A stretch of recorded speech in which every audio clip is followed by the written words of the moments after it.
when you're programmed to believe that there's the one, I think the danger in that is whoever you're dating, you're gonna bust out your checklist, and if this person is the one and the one for the rest of your life, man, they better be perfect, and everything better check off, and the sex must be mind blowing, and that's not, we're human, and relationships are hard, and so it puts a lot of pressure and a black light on the relationship. Now, if the one is just the one in front of you, now you're more present, and you're not thinking if there's someone else in the world that is better for you or suited for you. You know what I'm saying? Yes. The one is always the one that you're looking at.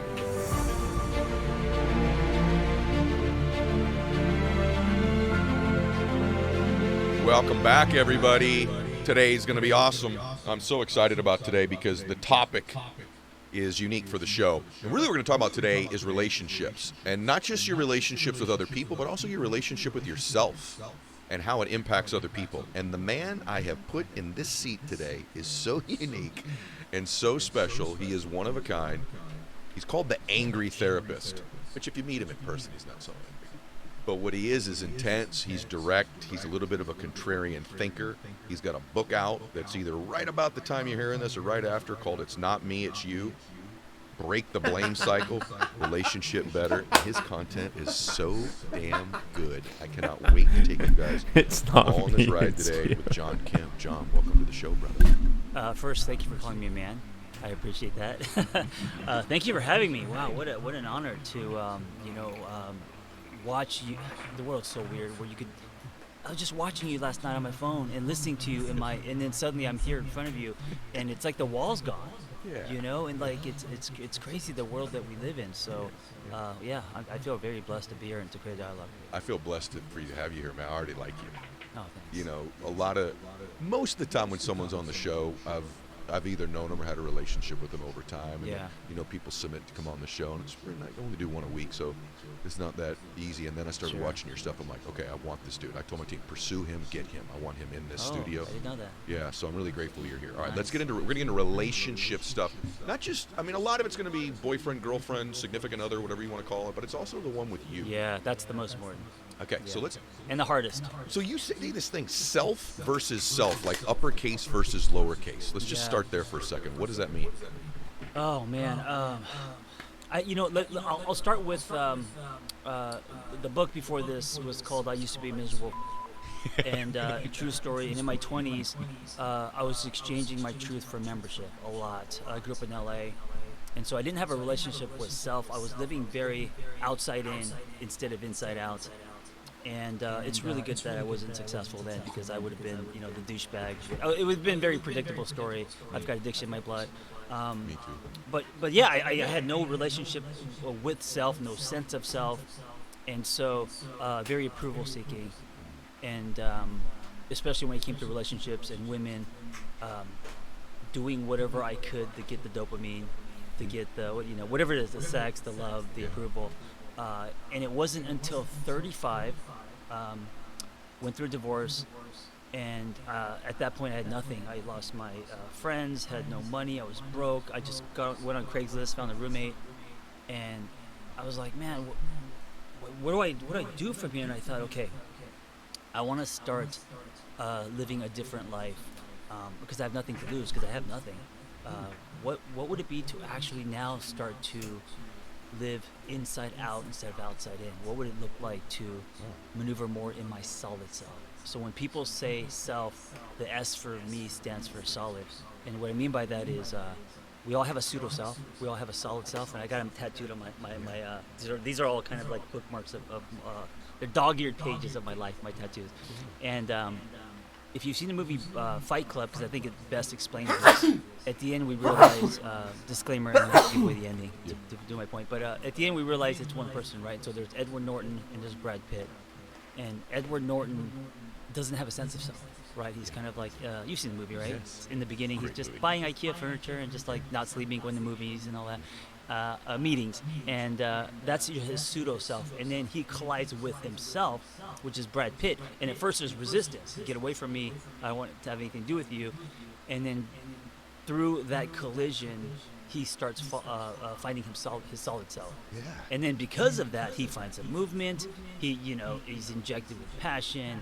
He becomes a leader. He gets the girl. Like all these things happen. The whole character arc. Yes. And I think we all have the Edward Norton inside of us, and we all have the Tyler Durden, I think was his name. Yeah. So Yeah. Good. And so the self, so good. the self to me is the solid self. It's the what Marty Bowen in therapy school calls, well, maybe people call it the authentic self, but I call it the solid self. Do you think that, let me ask you about that outside in, inside out. Is outside in meaning you're trying to get external stuff to give you a feeling? Yes. So, okay. Yes.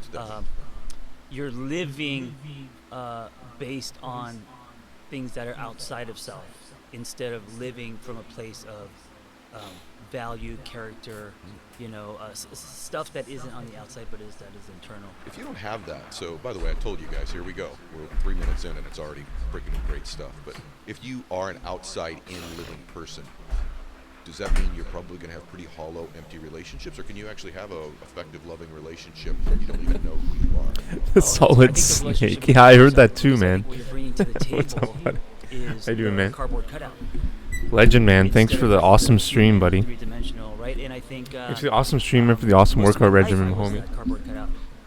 If you are pulling from your pseudo self, What's up, buddy? How you which is doing? the false version of you. And by the way, no one saw Hope you're good. I hope not. 'Cause Jesus, I'm not. Buddha, maybe, Right. but like as humans, depending on who you're around, like if you're around your boss, you may be. What if I do like that? That's better. If you're with your If I kids, can you like be talk like that, it's a little bit better. different friends and stuff. But Instead of me generally going like speaking, and pulling this thing further. If you pull more from your solid self, It could go a little further.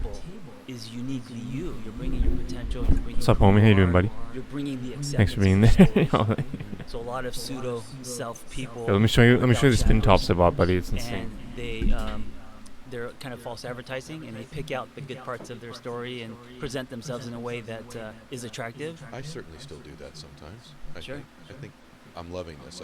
So you do believe that it's a, because I think some people listening to this are like, shoot, I still do that. Mhm. You're saying everyone still does it a little bit. It's to the extent or the propensity you have it's to do when it. most of your days, most of your weeks, you're pulling from your pseudo self, that you're at your lowest frequency, that you're not bringing much to the table. And so in that relationship, you're kind of a shell. Oh wow, a lot of You may spam be calls. Yeah, I gave your maybe number fun, to. maybe good and bad or I whatever. sold your number, buddy. Potential Sorry, is dude. because your humanness I needed some income, so I sold your and number what to makes some you unique websites. is the I'm solid just kidding. How do you do that? So, by the way, you came to becoming a therapist late in life. Freedom, Yeah, democracy, I'm South a Asia. late bloomer, man. It's beautiful. At 35, I did my first squat. I looked like a pigeon. Jesus, I was a dude, guy I with, can't like, believe you just wrote biceps that. Oh and my then, God. no. I don't agree. You know what I'm talking about, Sarcasm. no legs, right. Found, beach workout. found CrossFit at 35 after divorce, and I was a screenwriter. It's like those YouTubers that scab the scabbers. I'm like, I can't watch that stuff. I get so nervous. The scabbers usually blame victimhood. Which is great because then you start. It's a black light, right? Yeah. It's like God says, "Shoot, this is what you have," you know. And so I found fitness, and I found CrossFit, and I was like, "What is this?" This is 12, 13 years ago when you're like lifting tires in alleyways and stuff. And I was really interested in it, and then I kind of got obsessed with it, and it was always about challenging myself because it was timed and it was functional movement, things I've never done before. And that became kind of my daily ritual, so I wouldn't fall into depression. So your way out of that, which for a lot of people is too, was physiology, literally moving your Yeah, body. that was one way in. Yeah. It was that and motorcycles. Okay. One of the things that I tell people is, with clients, they ask, okay, so you got the pseudo and solid. I need to connect to my solid self, and the solid self is usually the whisper. The pseudo self is the thundering voice, right? That's been programming, advertising, right? The shoulds, followers, social media. It's very loud. The solid voice is usually the quiet whisper because we don't listen to our solid self. We don't listen to our truth. 'Cause we're Freedom and democracy. Well said, buddy. Say this. You're scaring me, man. Content that you need to listen to the quiet whisper. Yeah, more so. Yeah. What does that look like when you do it? Is it just getting alone and turning out the noise? Because this is profound, what you're about to say. Yeah, This is profound. I right think. here.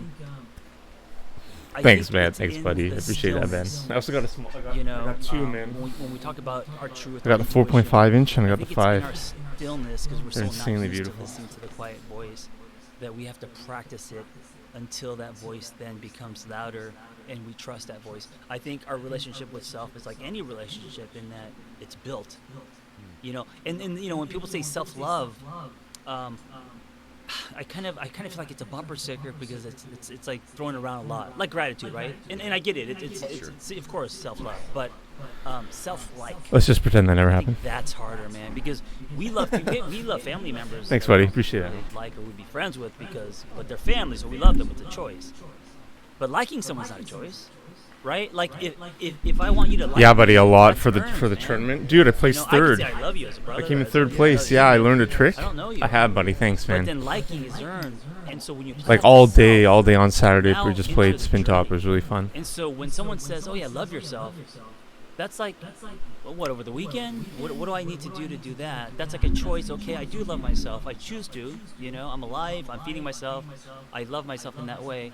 But if someone says, "Like yourself," then it's like, so that's where I started. Do I like myself? What does that look like? And then I fell into fitness and bought a motorcycle and spent a lot of time alone. Your brother, like, you're helping millions of people right now, and the way you articulate this, I have to tell you something interesting. I love when I'm with a vulnerable person, I become more vulnerable, right? Yeah. That's why I love my show, and I think about You the can see the same difference age. from a month ago. What? Thanks, man. I'm Yeah, 35. buddy. I'm 51 now. Thanks, By the buddy. way, Also, the big top, it's a little easy. It's not easier, but once you get it spinning, it's a little more stable because So it it's didn't start big and liking takes me. It started, like, longer actually to getting to know me. slow down. I found that my external relationships Because of the inertia. became deeper. Sorry, By the way, sorry over to blow time, my as nose you right know now. me, I'm Fucking like, mic. I'm I sorry, do dude. like me. What was the catalyst for you? So How you, Dick? How you doing, man? How's you, homie? Success.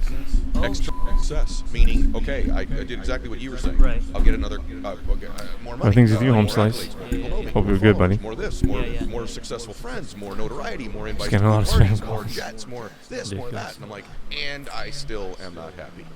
And this is a game I'm playing that is like, by the way, I've gotten really good at this game. I got different than you in the sense that I got This discussion good is at really that game, similar to what we were talking but it about, didn't produce what I thought it being would produce. happy you had and success whatever. early. So by the time you were 35, you were. I had some wealth by the time I was Yeah. 35 and came from none of it. But I'll tell you what happened. I remember one day I'm literally brushing my teeth. I caught a glimpse of myself brushing my teeth. And I realized in this moment, like, I never. Did the pot shop promise to have my jokes? Yeah, I might buddy. get ready to make sure I think I look good. Right. But Let's hope you get it, my man. With me, where I just like look at me. Let's hope you get it, Who is homie. this man? Well, you're busy being successful. I was busy being my pseudo self Right. all the time. Right. Interesting. By the way, a pretty nice pseudo self, Sure. a kind person. I was a giving person. I Yeah. wasn't a mean person. I've always, I think I've been pretty good human, but I didn't know me. Right. And I remember just looking at me going, I don't even spend any time looking at me, never mind being with me or talking with me or enjoying me. And it scared me. I'm like, Yo, I only what's up, have Keshav? What's up, one man? How more you doing, of these homie? blocks. I don't have great genetics. So I'm halfway. That's when I was 35. I'm like, I'm halfway, probably for me. Yo, what up, Now, Wayne? I think maybe hopefully it goes longer than Sure. that. But it's like, man, I don't want to get out of this life with never liking me. Never liking me. Yo, what up, Kev? And then Keshav, really, what's how up, deep man? are these relationships I saw your I have? Instagram I don't post, even buddy. know who I'm bringing You to chilling the with your friends relationship. a while ago. So Not recently, your but. work, man, like really resonates with me. Yo, what's up, Wade? And How you doing, man? I think a lot of people listen, be surprised to Just hear giving a two shit dudes is about great. our Yo, age, you nice, know, buddy. Heck kind yeah, of- buddy. That's the way, dude. Yeah, we're a couple years older than you, right? Like, Well, really if I was in older. Korea, I'd be 50. Is that like Hakuna Matata? No worries. Do they really? That's As he why- runs away from all that's his why I stay in LA. responsibilities Oh, and that's his your pride. reason. Oh, okay. So you're a year younger. Yeah. The other thing you said a minute ago, I want to go there, is you were talking about how you put your first wife on a pedestal. Yeah. You have something you said, bro, that in your work that is like, oh my gosh, which you said that we are taught. Listen to this, everyone. You ready to go for like a moment, which you're going to get a lot with John. You said we are taught that love looks like codependency. Yeah. that's- Enmeshment, yeah. codependency. So Good, what is buddy. that? What do you Yeah, mean I when you used say to that? believe that Good, guys. if you go down, I go down with Come you. down, vaporize. If I go down, you go down with me. Because Every it's day romantic, like how I and want- also yeah, buddy, that's the way, Disney man. rom-coms, and I mean, that it was very feels- dark It just feels like love, thought. right? We're all for one- whatever we're all whatever in this pushes you together. to do it. And now I believe if you go down, I'll give you my hand, but not my life. You know what I'm saying? Yeah, We are two I different agree. people, and the image. I mean, we definitely got a plan for the so future well. and everything, A lot of but people just heard that I agree with you like, 100%. I I want that thing that I see in the movie. Well, because it shoots And that's a more good sign. dopamine, and it's No regrets in sexier, life, you know? buddy. No regrets. The image that I see for I have a lot of regrets. relationship- I struggle a thought it lot was with yoga regret. that someone DM'd me So saying I'm that like, that no was actually a regrets. Viagra, and I was like, okay. But it was two people in a, they're like in their Dark 80s on the Grand Canyon, you know, in separate bathtubs, facing outward, and the only thing that was connected. Yo, thanks for them being here, was everyone. I the appreciate that. It's outside really the cool. bathtub. I'll show you the spin I remember tops I bought. coming I was playing with across them a that little and earlier. seeing, Shikesh and wait. This is what a healthy relationship looks like. Because what I would imagine is two people in a hot tub on top of each other, facing each other, you know, and yes, that's sexy and that produces a lot of dopamine, and that's kind of, I think we've been brainwashed to believe in the one, happily ever after and all that. You believe the one is BS. I do. I believe in the one in front of you. I think when and you've been married for so long, so I don't know how you feel about this, but 25 years. yeah. And I think today that like doubles. It means more today. Those You're years. right. But when you're programmed to believe that there is the one, I think the Let me show you, danger let me in show that is whoever you're dating, you're gonna bust out your checklist, and if this person is the one and the one for the rest of your life, man, they better be perfect, and everything better check off. Interesting way of Sex must vaping, be yeah, weed. mind-blowing, and all, and Or MN, you yo. know, and relationships are hard. And We got so the it's a lot of pressure, a riser solo glass, black buddy. light on the That's all relationship. glass Now, bowl. if the one is So good, it's just the one best. in front of The you, riser Air now 2, you're a more riser Air present. 2, and a you riser know Air if there's someone else in the world 2. that is better for you or suited Made in for you. You Canada, know I what I'm think. saying? Yes. The one is always the one that you're looking at. Well, I actually think when you have a belief that there's just the one, that when you meet them, that potentially you come across as desperate or needy because there's sure. just one human now. Right. And I think sometimes people that are in the dating circles don't realize that they have an energy they're giving off, that once they think this person is the one, if you have that belief system, Yeah. potentially there are multiple ones that Yes, would of be right course. for you, right? There are Right. not everyone is right for you, but that when you do have this belief, this is the only walking human being on earth that will satisfy the things that I need in my Yeah. life. How can you not come across as someone desperate? Well, you're gonna do everything. That's you can amazing, to Dick. get this Holy person. shit, you give him a follow? Yo, he's And entertaining then, as by the way, shit, I man. think in that, I want you to talk And about it he's, because you're you a know, therapist, not me. but Physical that stuff, obviously, like fosters skateboarding and Oh, Mario yeah. and shit. I need And you. IRL. Yes, there's It's a hot out here for dependency, muscles. and that's also when you I go don't from know what solid this to one is. solid.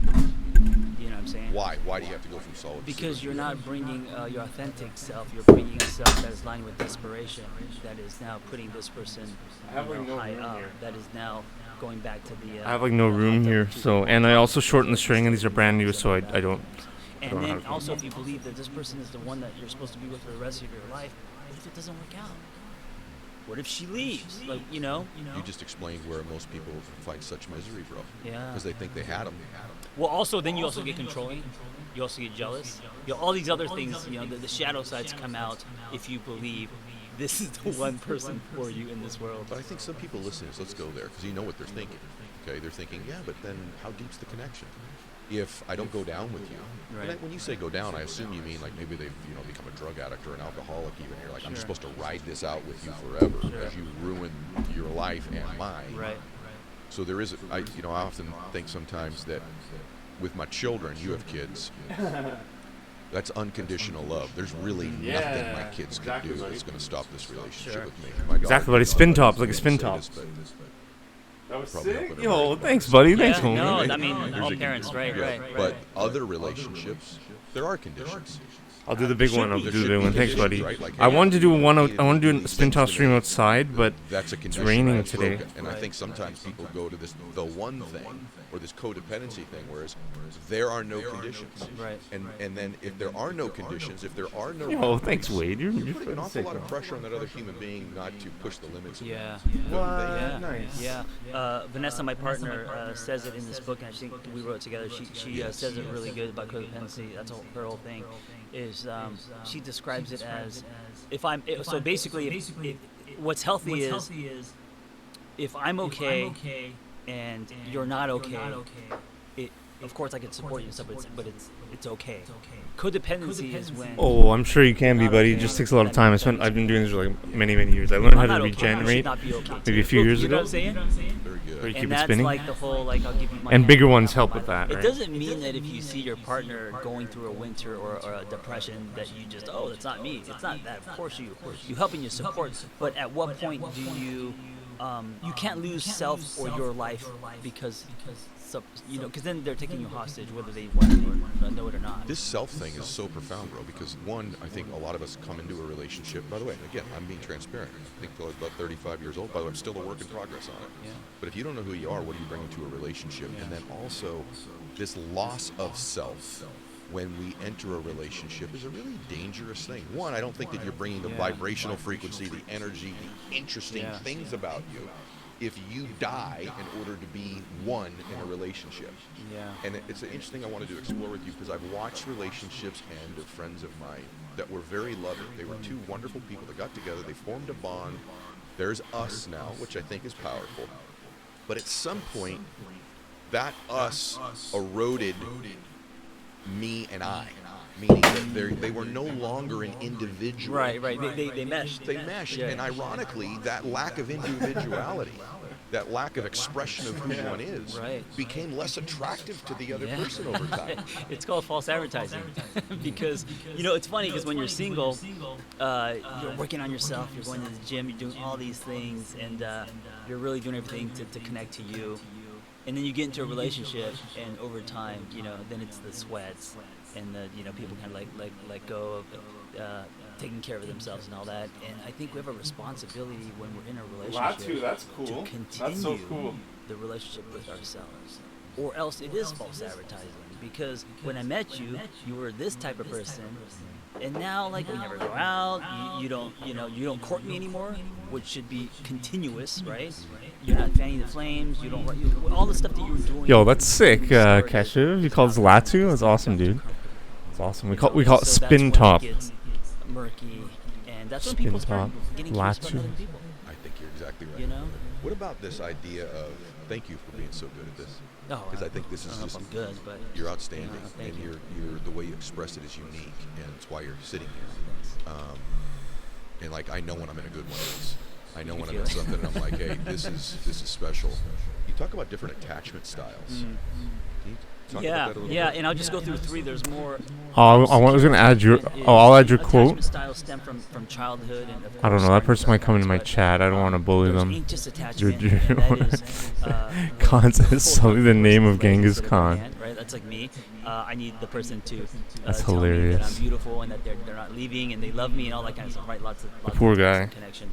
There's Ninja has zero friggin' and tolerance that's more for like my any partner friggin' trolls, man. runs the other way. Is avoided with intimacy and hard conversations and vulnerability. We are not that much anymore because we've done a lot of work. I was going to say, that would be pretty difficult. You're And there's different extremes of that. But if we were to classify, that's where I come from, that's where she comes from. And then there's secure. And secure is, again, when you have your own sense of self, interdependence, when you are your own person, you have your own opinions. You can say no. You can say to your boyfriend how you want him to go down on you. You can express yourself. You can say, no, I don't want tacos today, I want pizza. And I know it sounds very, very simple, but in relationships, we don't do that. We actually start loving because we think what love looks like is loving the other person more than us. More than us. And because that's what a good husband looks like. I'm going to always put her ahead of, she wants pizza, she's getting pizza. That's what a man looks like. It's like, is it? Or are you exchanging your truth for love or for validation? Are you exchanging something that, you know what I'm saying? Yes. So now, if that's the case, are you giving or taking? Because if you want something back from the person you're taking, you're not giving. Giving would be like, hey, I love you, but today I want pizza. Is that what you mean by choosing ourselves, or is that a little bit different? I think that also is choosing yourself, meaning stand on your truth and put action behind what loving / liking yourself looks like. And I think some people are good at that when they're single, but I think when they get into a relationship, when love enters the picture, right? Especially if it's toxic, right? Especially if someone is needy or codependent. Yeah, he's a skater. Controlling or all of that. He's check him out on YouTube, man. He's got And it again happens over time. 1,000 You know, videos. it's like the boiling frog, He right? does It's a sometimes. slow drip, Sometimes he it's does still on a constant. box. It's not like people don't. Fall But into toxic it's not really good. relationships when Skating is on not the really a date good they sense all these red flags and stream they're like, because okay, I'm gonna invest you in gotta this dig person anyway. deep Usually, it's over time, to like land a 5, trick, and 6 usually years just like in, swearing and now pissed they off all the wake up time. one day and they're like, At least definitely me or you're following. It's I hard to don't be all know, but a cheery lot of and be like, women, "Hey guys." mostly women than men from I'm my just like, experience with working "Fuck." with clients. Wake up, mostly in their This 30s, it's and, this podcast about this specifically is about and this happens, and they're like, I have. you have to love yourself first before you can love another in a relationship. And just talking about just having sex what's because like it's accepted obligation, and what will improve your relationship if you improve yourself, really lost, like, because it'll improve everything. Okay, so like 5 million. It's pretty interesting. Ed Milet. This is Ed Milet. yeah. Now what do I do? Yeah, right. So what? He's in the same company as me, actually. This isn't a beat and switch dog with my company. I swear. Where I started, you know, it's the hero's journey, man. He has lots of self-improvement The videos. hero's journey, right? The call to adventure and slaying your dragons. I think it's starting, going back full circle to pseudo over solid. With the life insurance. What is your solid self, and can you? Yeah, but I got my life insurance license and everything It's not like these big for Ontario, decisions, Canada. like, you know, life changing. I mean, it can Find be, relationship it can be podcasters. something Oh, that's nice. Like, hey, you know what? Today I'm not gonna Spread go hate and work out. toxicity. Oh, yo, homie, It's a 100%, quiet man. whisper. But then there's this giant should. Yeah, but you're this and you're that, and then means you're a lazy piece of whatever. And so, can you give yourself love, compassion, understanding, and today, can you execute what you want, the quiet whisper, and actually go to the beach? Can you give that yourself without the shame, without the? And it's going to be really hard. Most people can't. You start there, and then you build, and then you build, and you get to a place where you start then able to set boundaries, to make choices, and it's also more attractive, right? And All right, then we're gonna start like in your- like a minute or people two. around you are like, I'll have what she's had. Yes. Man, she's kind, but she's assertive. You know what also happens? I'll have her. No, really. Like what ends Right. up happening is this becomes a magnetic, Right. attractive being Right. again. Or maybe for the first time. Right. I so totally agree with you. And it could be actually standing up for what you want. Like, I actually want tacos tonight. It Yes. sounds so trivial. Yeah, it it's sounds so silly. but it's in the mundane. Or actually, honey, you're going to watch the kids and I am going to the gym. Right. And actually stand for yourself Right. and do something Right. caring and loving for Right. yourself, right? And coming from not a place of control. I am or going back to the at gym. anyone. It's coming from your truth, and it's coming from a place of self-love. You know. What is Loving someone else is easier than loving yourself. repetition? Oh, that's the quote. Holy snap, I don't- dude! I Look at this! think- Look at this Okay, so that must be friggin' from dude. There's Yeah, freaking yeah, No, I think what geniuses it up was in is here. that- It's fucking I wanna go Socrates there and because I think it was like Plato up in here, man. repetitiously falling into a pattern in a relationship where like you have a compulsion Damn, to dude. continue to We're serve fucking them in a making way some that real maybe ground. doesn't serve you anymore. Sure. So actually, Sure.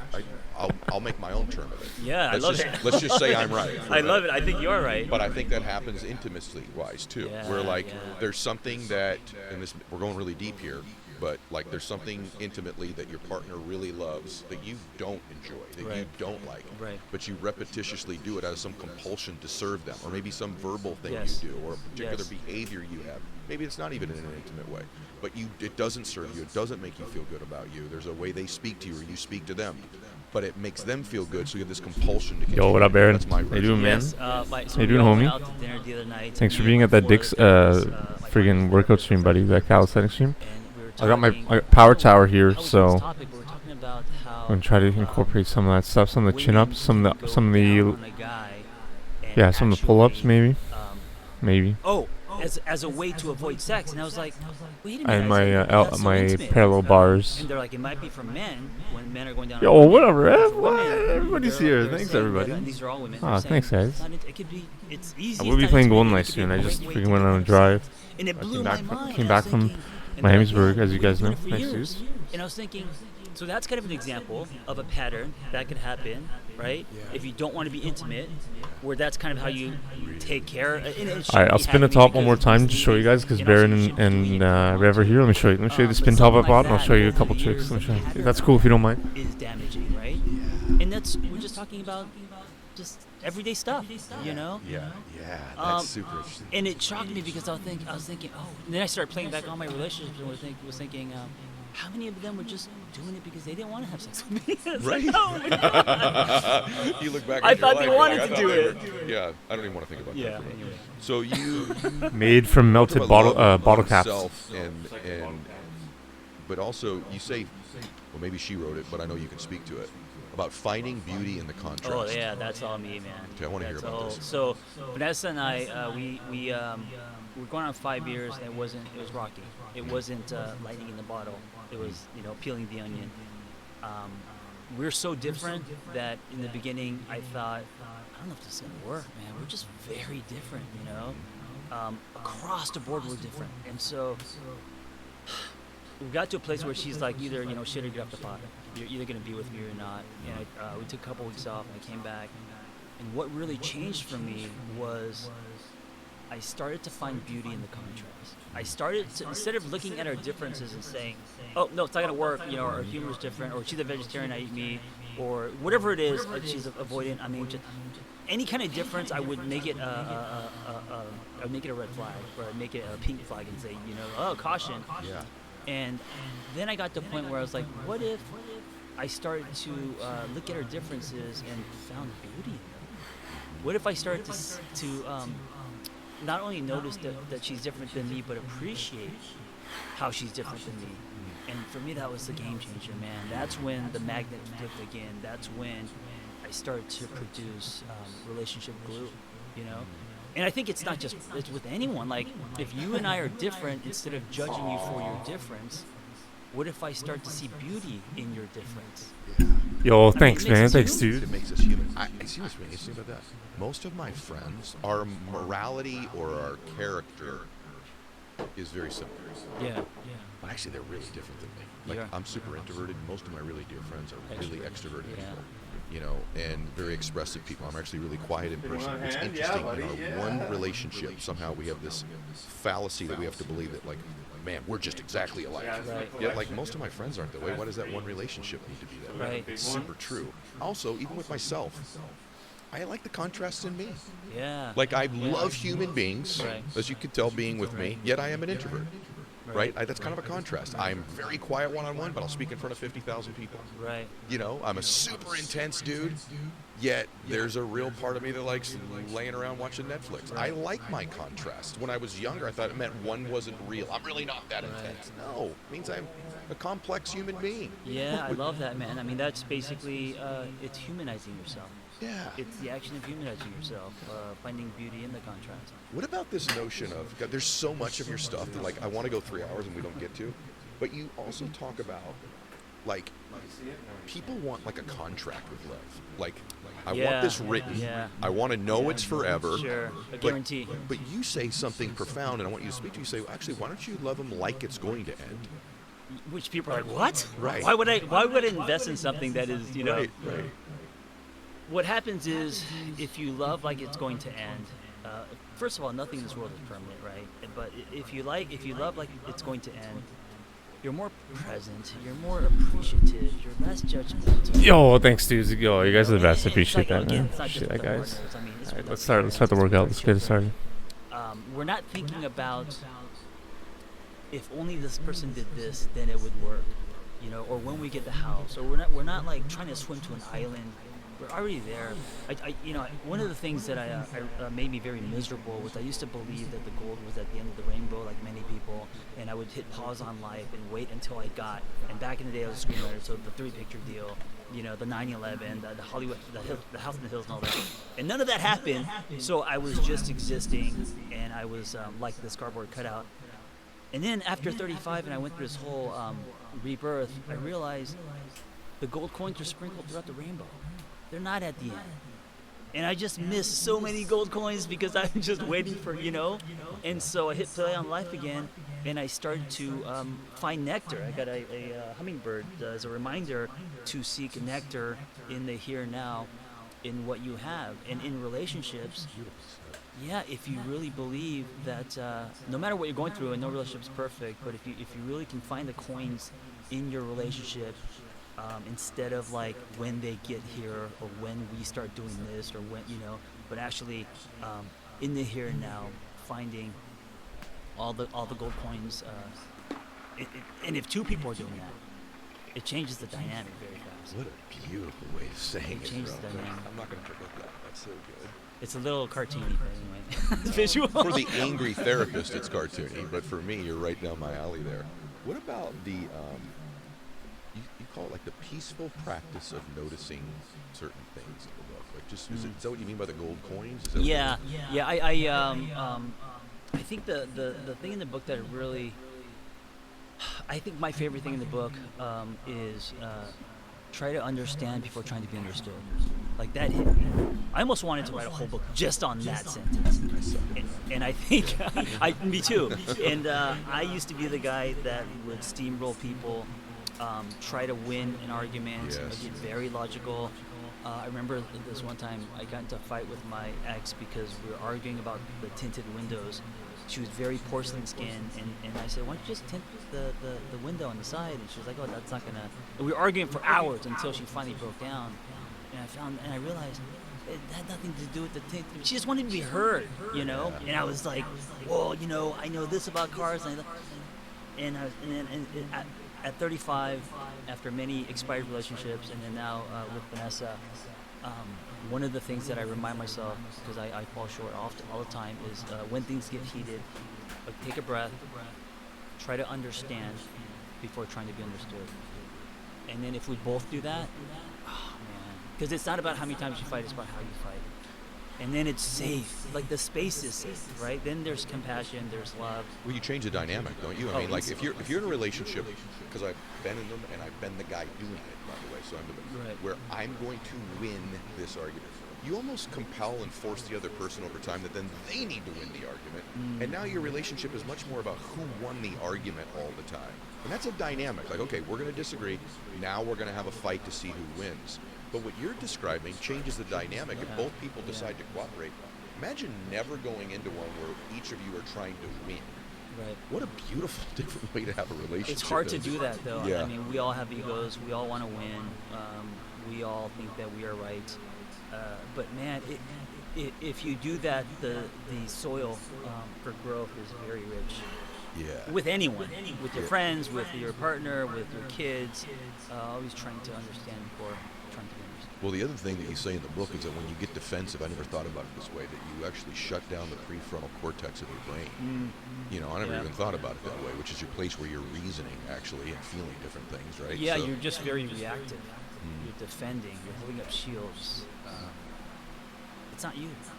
Yeah. You know? What about this idea of how do you know a red flag compared to like what you call a breaker?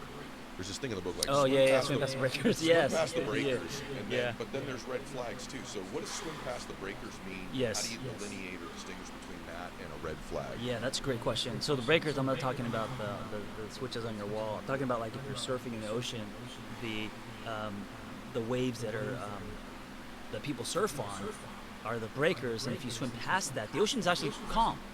You know, like it's the breakers. And so in relationships, I think after the honeymoon stage, you move in with someone, and then you realize, oh, this person's human, and you know, they leave their socks on the floor, and there's all these things that's going to, you know, the attachment styles and difference in love languages, and you got to swim past all that.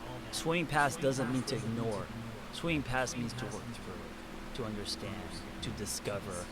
And then it gets calm because now you've built something where you feel safe. Most people, or many, I shouldn't say most, they get into a relationship, they realize, oh, this person isn't who I thought he was, or, oh, you know, we're different in this way. They give up too fast. I mean, you've been with someone for so long, there's no way that didn't require swim past a lot of breakers and picking the fights that you want and being honest and just communication, all that stuff. So building bridges, you know. Most people, I think especially with today's generation, because everything's customized and everything is instant, we have programmed ourselves to not roll our sleeves up and actually stay in it and work through it, not suffer, right? And that's the difference. So a red flag is like if there's a character assassination or if someone's being abusive, you don't sit in that. You know, Yeah. that's a red flag, right? Suffering. Yeah, exactly. Okay. That's a great distinction.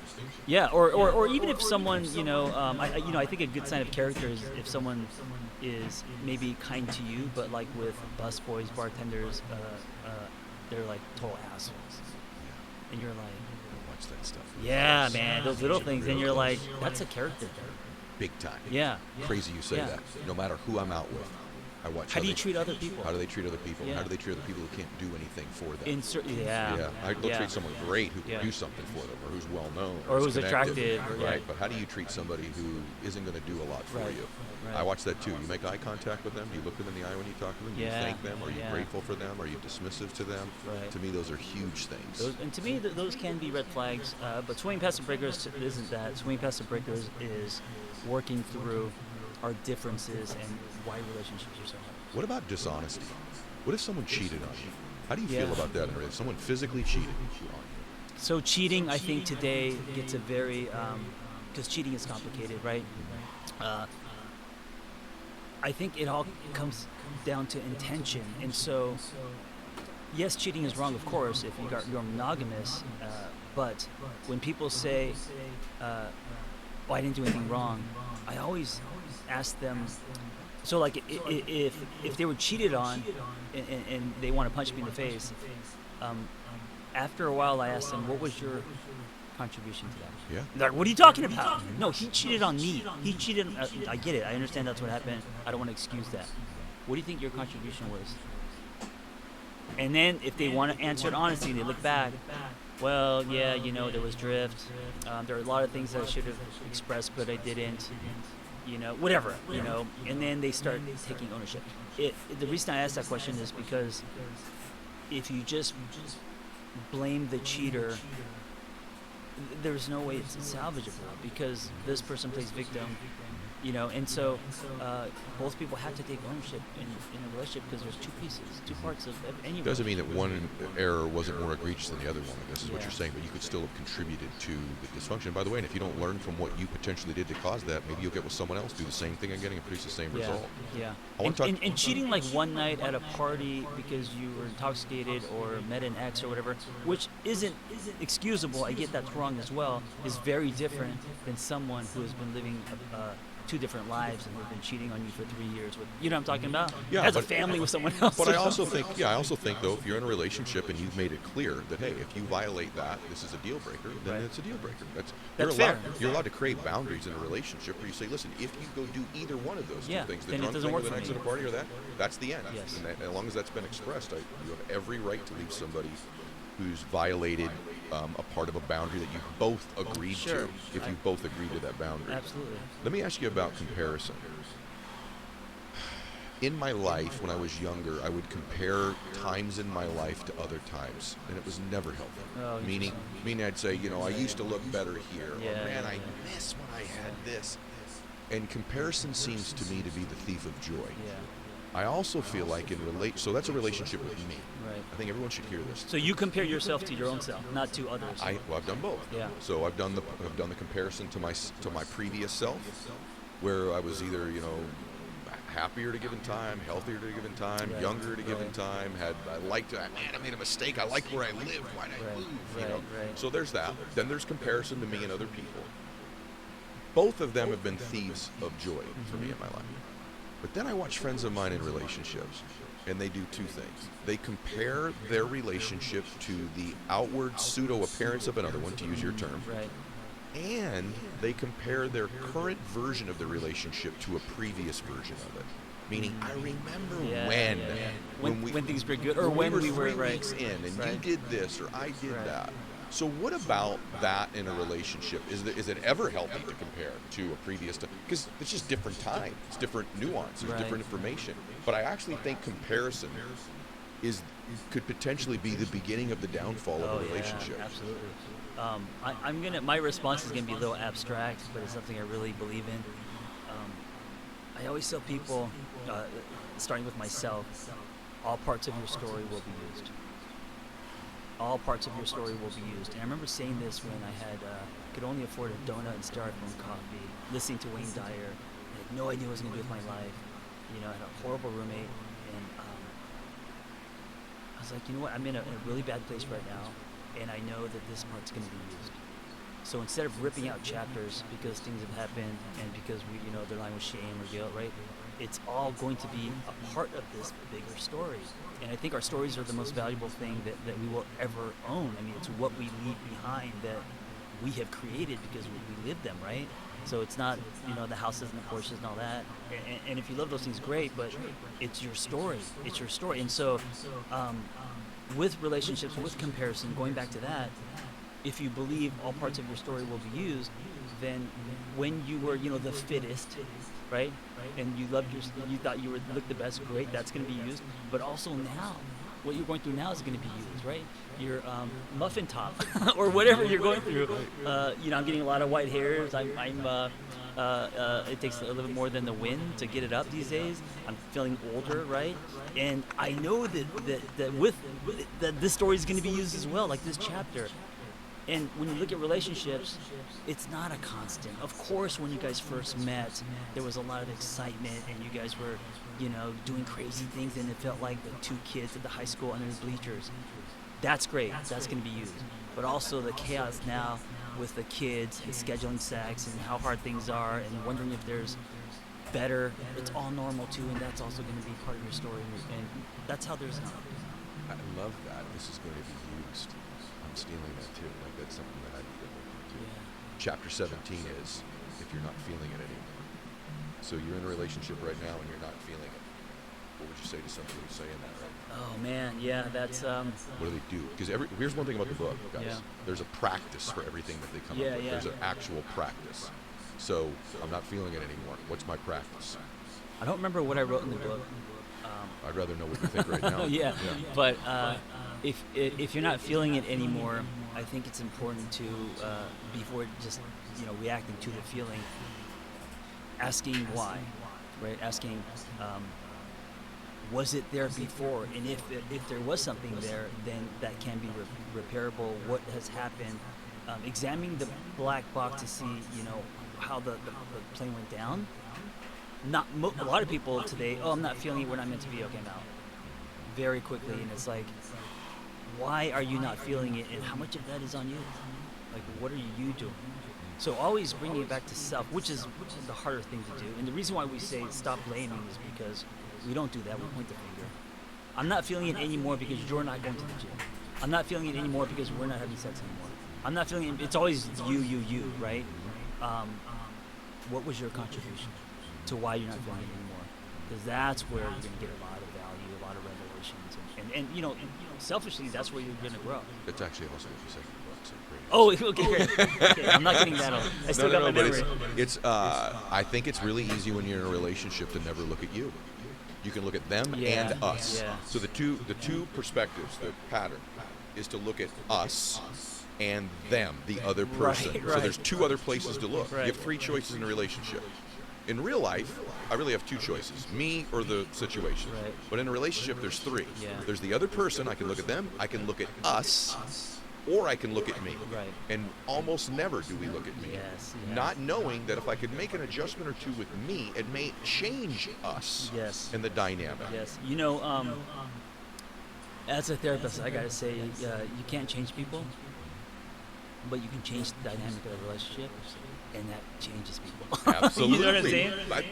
One of the most profound things ever said on the show, not just because of personal relationships. That's a business relationship. That's a business negotiation.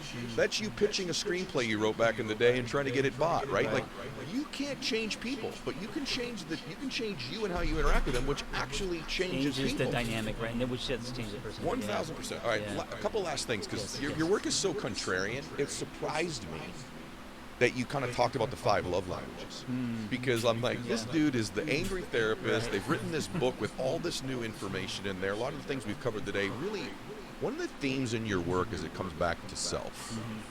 Loving self, and then so profound what you said earlier, liking self. self. Oh my gosh, God, what a that's hard to huge breakthrough.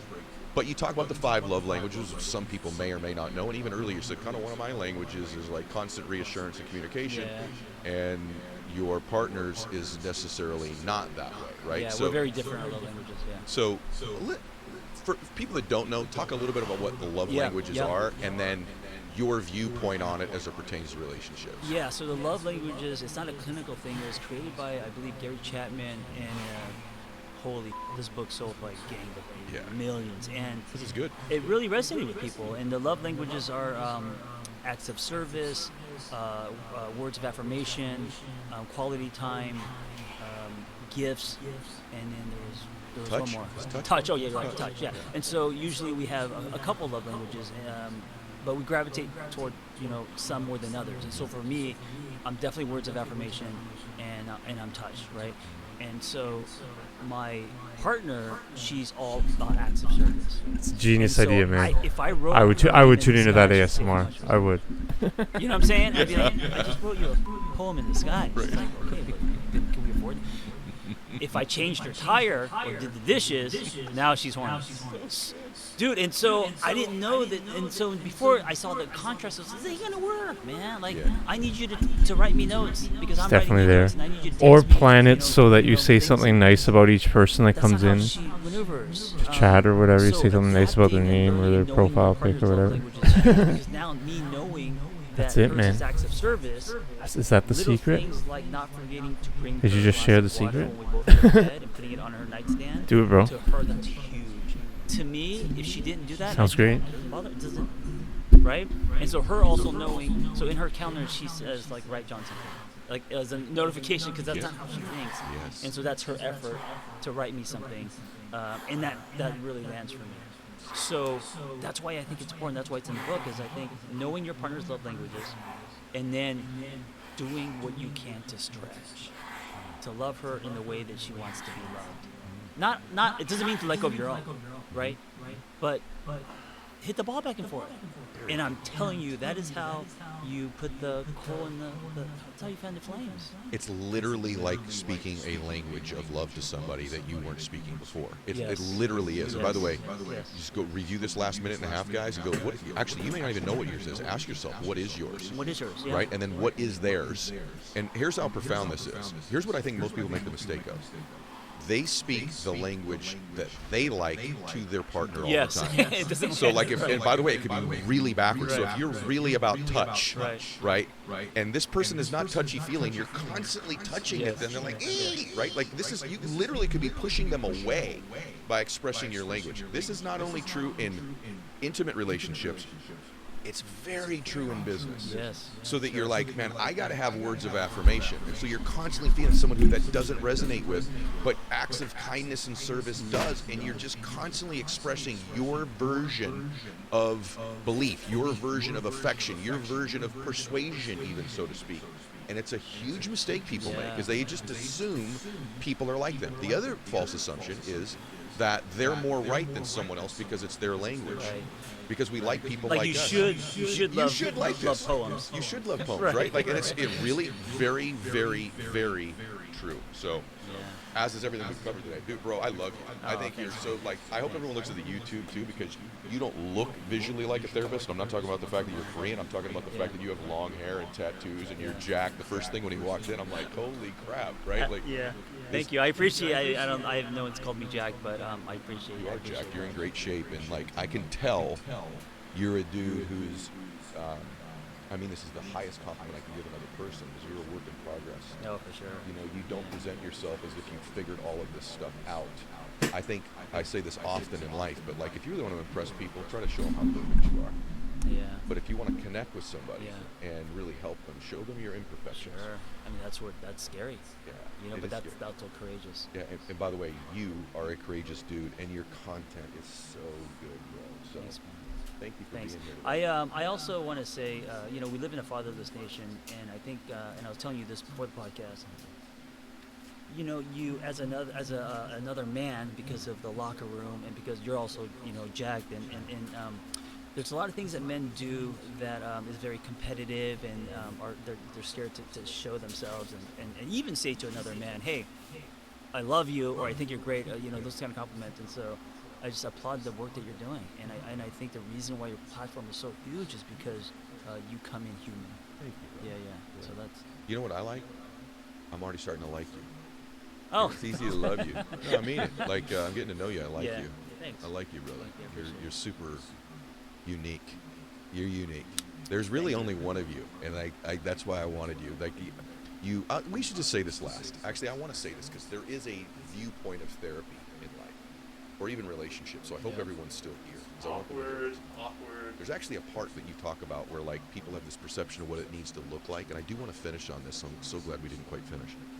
And you say it's kind of like this guy we see on TV who's a therapist, and the show's over, and he walks down and he grabs his wife's hand and they walk off the stage, and you're like, now that's what I want, right? And I think that's no knock on that guy or anything like that, but like I think we have this prism or perspective, like if it's not that way, mine's just not quite as good as theirs. That's the comparison thing. We have this view of what it should look like. You don't resemble that world at all to me. You're like your own guy. Your partner who you wrote the book with, I've read about her, same thing, but that's true, right? Like that's not always the picture. No, of course not, man. I you know what's more interesting to me is that couple once they go home. Then what it's like, was it like, not walking on the stage holding hands, but when they go home. Yeah, I'm always a little bit like everything that looks good on the surface publicly. I'm always like, man, I kind of like to see a couple fight once in a while. No, I do. Right. I like to see a guy lose it once in a while. Like, hey, man, that's a real person. Like they're anyway. That's how I feel about it. But I think you're awesome. So, hey guys, make sure you get the book. Please go get the book. It's not me, it's you. That's the title of the book. John Kim, Kim. Follow him on social media, The Angry Therapist. Make sure you get The Power of One More, my book as well. And remember, everybody, August 22nd, it's probably already out if you've heard this, but if it's not, on Nosy, my new show, Change, will change your life. Go to Nosy, get the app, or go online to Nosy and watch my new show. And please share this one today. There ain't another one like it. There's not conversations like the one John and I just had happening anywhere. And I know this one's going to be fire for you. God bless you all. Max out.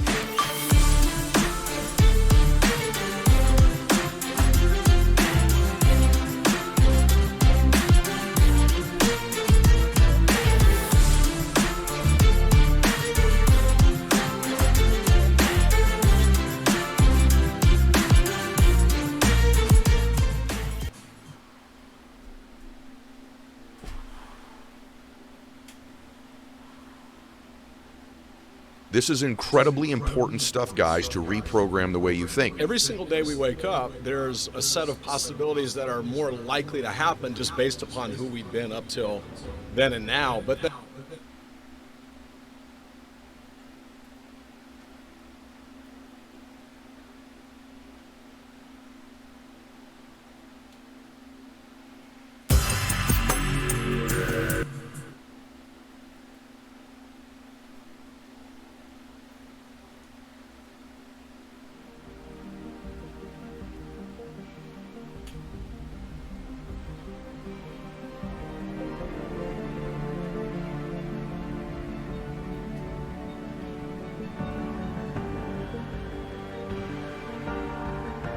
Hello everybody, and welcome to Ancient Architects. Please subscribe now to get the latest ancient history news and independent research from around the world. Çaçali Tepe is located in the volcanic Cappadocia region of Turkey, within the borders of the Kayalı village in the province of Niğde. It's a 12-metre high mound covering an area of 210 metres by 170, and recent excavations have revealed a 9,500-year-old aceramic Neolithic settlement, with well-preserved architectural features and chipped stone finds. The site is located just a few kilometres away from the two primary sources of obsidian in central Anatolia, and at Çaçali Tepe, the obsidian finds are numerous. As well as obsidian tools, others were made of bone, and these as well as human remains have been radiocarbon dated between 9,600 and 9,300 years ago. So this is yet another very ancient site in modern day Turkey, a site that began life not long after Göbekli Tepe went out of use. Archaeologists have discovered a specific obsidian working area located alongside a permanent settlement, as well as tools and weapons like oval arrowheads. Beads and other ornamental objects have also been recovered, such as this decorated bone object found only this year. The first surveys were carried out in 2016, and since then a number of excavations have taken place, with trenches going in at 2 different parts of the mound. The first trench was on the slope of the mound, and finds were generally of a domestic nature. Mud brick walls and lime plastered floors were discovered, and so far 4 building faces have been identified. A substantial oven was also discovered, lined with large pebbles and bordered with vertically placed stones. Next to the oven was a white lime plastered floor, and dug into it were 2 pits. Children were found buried inside the pits. One of them died at age 3 and was buried in the fetal position in a north-south orientation. The body was then covered with animal bones, including 2 carefully placed bovine shoulder blades or scapulae. The infant in the other grave was between 1.5 and 2 years old. There was no specific layering in this grave, the context destroyed over time, and the human remains were found mixed up with animal bones. To the south of the oven, a rectangular building with mud brick walls was found, and this showed multiple renovations during its life. The first lowermost floor was painted red, and then a second grey coloured floor covered it. A water drainage channel was also found, and this shows clear sophistication in the architectural planning. The red painted floor has been analysed and revealed the use of lime and the application of controlled high temperatures in the preparation of the floor plaster. The rectangular building is thought to be a so-called special purpose building, much like the function of the earlier circular enclosures we find at sites like Karahan Tepe and Göbekli Tepe. A burial pit was also found in the rectangular building, and this had been dug into the red painted floor. The body was intact, being a 35 to 45-year-old male, and he was buried in the fetal position. We even see evidence of an ancient burial custom, as he had an obsidian blade placed inside his mouth and a mud brick block was placed over the body. These human remains were dated between 9,487 and 9,253 years ago. The second trench was dug into the top of the mound, and there was a high abundance of obsidian napping debris, more than what we find at other contemporaneous sites in the region. There were also large pits that were filled with obsidian debris, including artefacts like bidirectional blade cores. The evidence points to this area being a specific obsidian workshop. The obsidian tools are numerous, including circular and semicircular scrapers, fan-shaped scrapers, carinated scrapers, and so on. There were also many arrowheads discovered. But as well as obsidian finds, we also find hammerstones, which would have been used in the knapping process. There were also grinding stones, pounding stones, pestles and handstones, and these were made from basalt and andesite. Being in a fragmented and used state, these objects are likely to have been thrown away, maybe ancient Neolithic trash. Field walking also brought forth many interesting finds, including more grinding stones, handstones, pestles and mortars, and also an interesting groove stone object. There was also an example of a polisher and a sling missile. Architectural features were also encountered on top of the mound, including mud brick walls and plastered floors.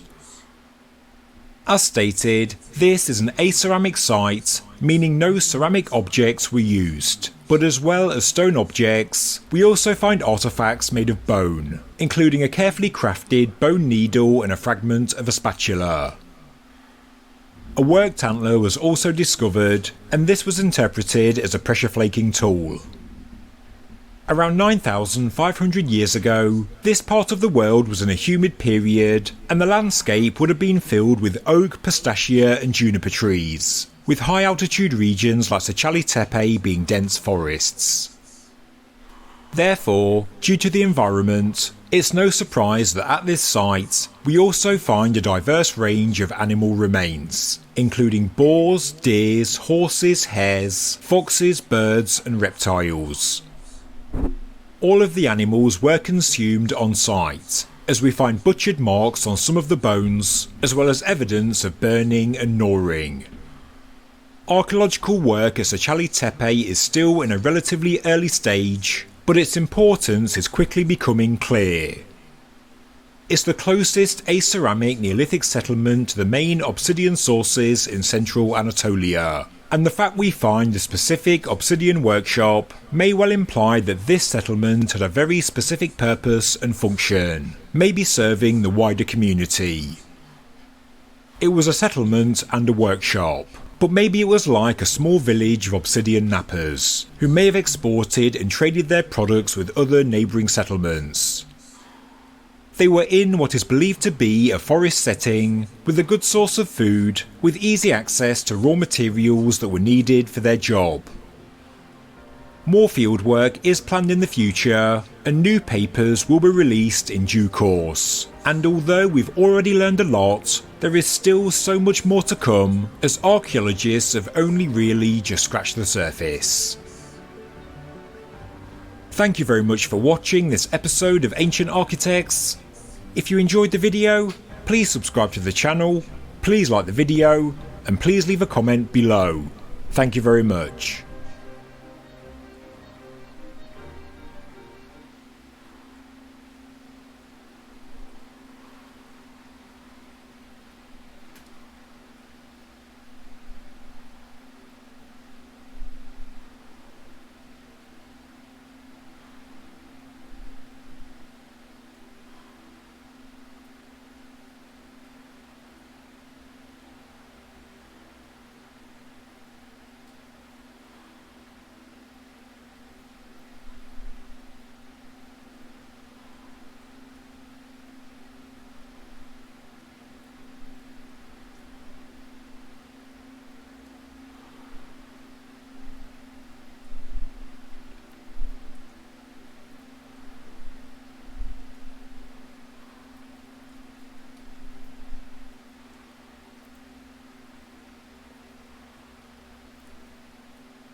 Hello everybody, and welcome to Ancient Architects.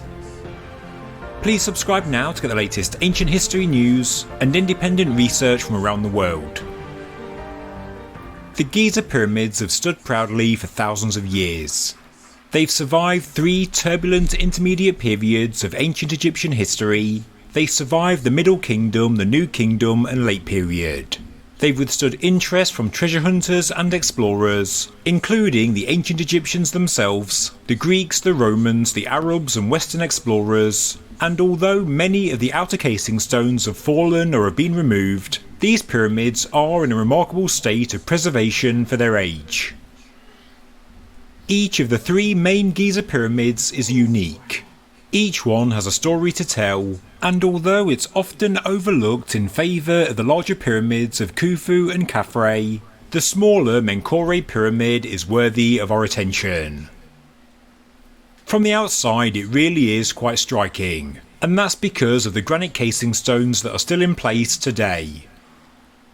Diodorus Siculus said the bottom 15 courses were cased in granite, whilst Flinders Petrie counted 16. Either way, it means that around a quarter of the height of the pyramid was covered with this hard stone, harder than the usual Tora limestone we often find on many Old Kingdom pyramids. The Menkaure granite casing stones are finely jointed, and looking at pictures posted on the Asida project website, the cutting and fitting of the granite is really quite astonishing. The ancient Egyptian masons were masters of stonework, and the Pyramid of Menkaure is a fantastic example of their capabilities. In a video I made in June 2021 titled Why the Giza Pyramids are part cased in granite, I believe the reason the bottom 15 or 16 courses of the Menkaure pyramid and also the first 1 or 2 courses of the Caffrey Pyramid are cased in granite, is simply for flood defence, something I still stand by. The burial chambers in these 2 pyramids were at or below ground level, and finely jointed granite casing stones would have protected the pyramid from surface runoff water or flash floods from storms. Water that would follow the natural topography of the Giza Plateau, and yes, there is a slight gradient, and due to the ferocity of Giza storms, even witnessed in the modern era, the surface runoff water does have the potential to damage objects and structures in its path. Limestone is easily eroded, it can be porous and permeable, and it deteriorates faster than granite. The Old Kingdom was a relatively wet period for ancient Egypt, and we know about the surface runoff damage at Giza because it did cause major damage to the first valley temple of Menkaure, as discovered by George Reisner. We know that a desert flash flood streamed down the northern side of the Menkaure causeway and washed out the centre of the first temple's western wall, destroying both the offering hall and portico. The valley temple was abandoned soon after, but it was renovated a few hundred years later, probably by Pepi II of the 6th dynasty. Please watch my video from 2021 to learn more about the Old Kingdom climate, the risk of surface runoff flash floods, and why I think the Menkaure and Caffrey Pyramid granite casing stones were primarily for flood defence. But the main purpose of this video is to explain the outer surface of some of the Menkaure granite casing stones. Before I go further, it's important to note that most of the casing stones are unfinished and still have a very rough outer appearance. There is evidence Menkaure died before the pyramid's completion, and as well as quickly finishing the pyramid itself, the Menkaure Valley Temple, with its megalithic stone foundations that are very similar to the Caffrey Valley Temple, was also quickly finished in mud brick, likely by Menkaure's successor Shepseskaf. But whether we're looking at an unfinished or finished casing stone, we do often see a strange outer appearance on the granite. It looks like it's flaking, like there is some kind of rind on the outside that's coming away. Some have speculated that what we're looking at is heat damage, maybe from some kind of solar or cosmic cataclysm. Some think it's a product of some mysterious technology that was used to cut them, and some think it's a product of a geopolymer granite mixture, and it proves that these stones are artificial and not quarried. But none of that is correct. The truth behind the outer surface appearance is, I'm afraid, more mundane, and it is very easily explained. It's all because of natural weathering, a standard geological process. Because of environmental factors, granite is susceptible to chemical weathering. The rock is made up of a number of minerals like quartz, orthoclase feldspar, plagioclase feldspar, biotite mica and so on, and the different minerals react differently with the environment. Granite is hard and strong compared to sedimentary rocks like limestone, but it isn't weathering resistant, not by a long shot. The surface layer or rind of the granite casing stones are found to be discoloured, and this is from oxidation and chemical leaching. This rind that can be found on granite all over the world can also be referred to as a shell, a sheet, scales and so on, and it all depends on how it looks. Weathering rinds can be found on all kinds of igneous rock and are extremely common on granite. Water and oxygen get inside the crystalline structure through microjoints on the surface. At Giza they still get rain, there is groundwater, dew and surface runoff, and such water won't be pure H2O but will contain a number of impurities. The natural impure water reacts with the minerals on the surface of the granite, as well as inside microjoints, and also minute cavities that are left on the blocks after being cut. When chemical reactions start, the minerals get altered, and then more microcavities and joints appear, and the processes expand across the rock.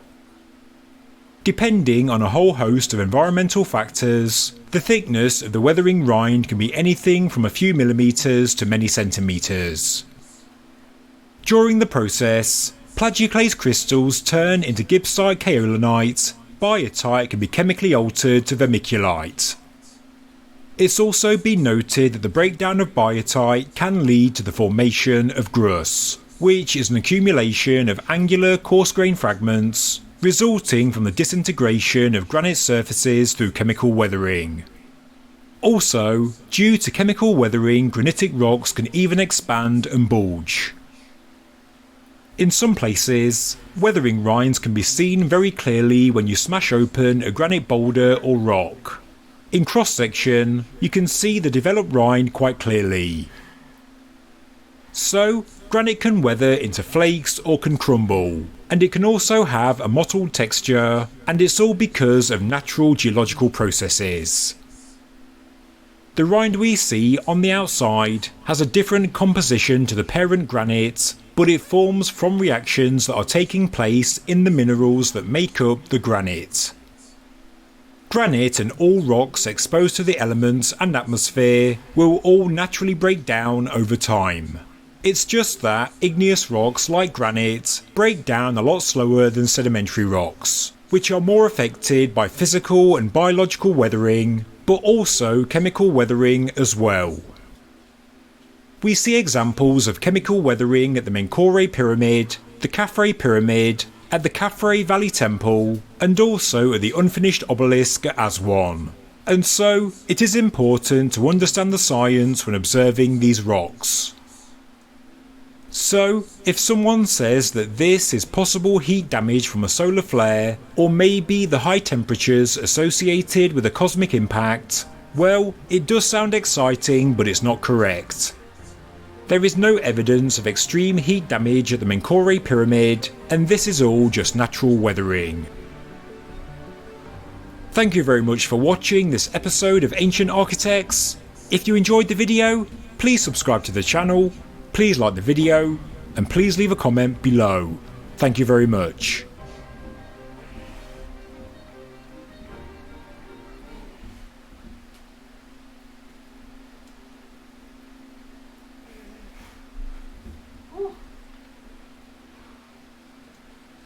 This cave shouldn't exist. In fact, those carvings there almost can't exist. But obviously there they are. And what's more, they're being treated as unimportant, just like any other rock. Yet, if this cave is what they claim it is, it will probably be one of the most important archaeological finds of my entire life. And honestly, I think the only reason that that hasn't happened yet is that nobody's come here to see it.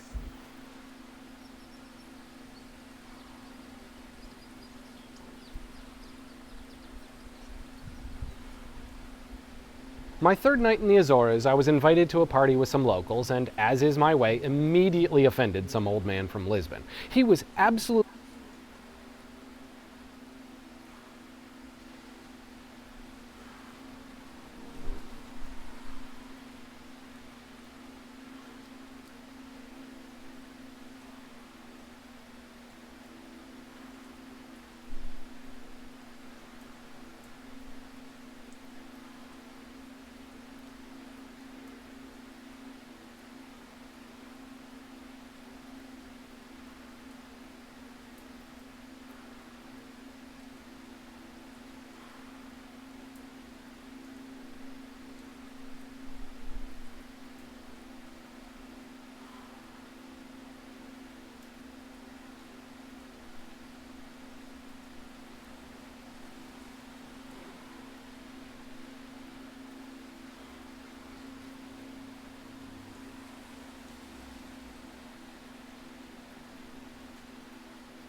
Hi, this is Brian Forster, and this is Istanbul in Turkey.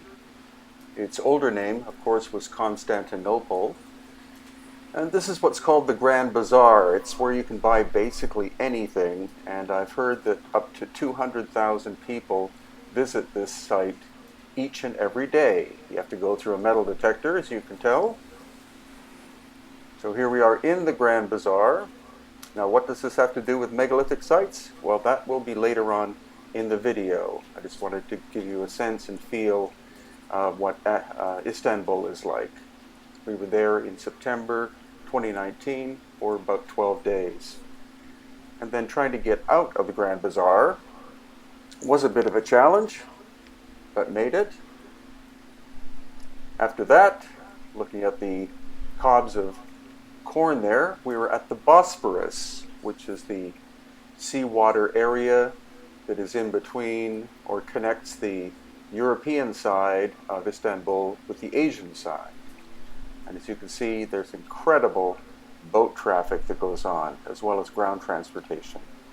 Then on our way to the Hagia Sophia and Blue Mosque, we passed by this obelisk, which is from Karnak in Egypt. And then it was on to the Blue Mosque, which happened to be closed that day, but we did go into the Hagia Sophia. And as you can see, Turkey is world famous for its incredible inlays and mosaics. And then this is outside of the Hagia Sophia. Curiously, on the outside, we found a number of these giant gray granite columns, and they were so smooth that they appear to have been turned on ancient lathes, much as like we find at Baalbek in Lebanon.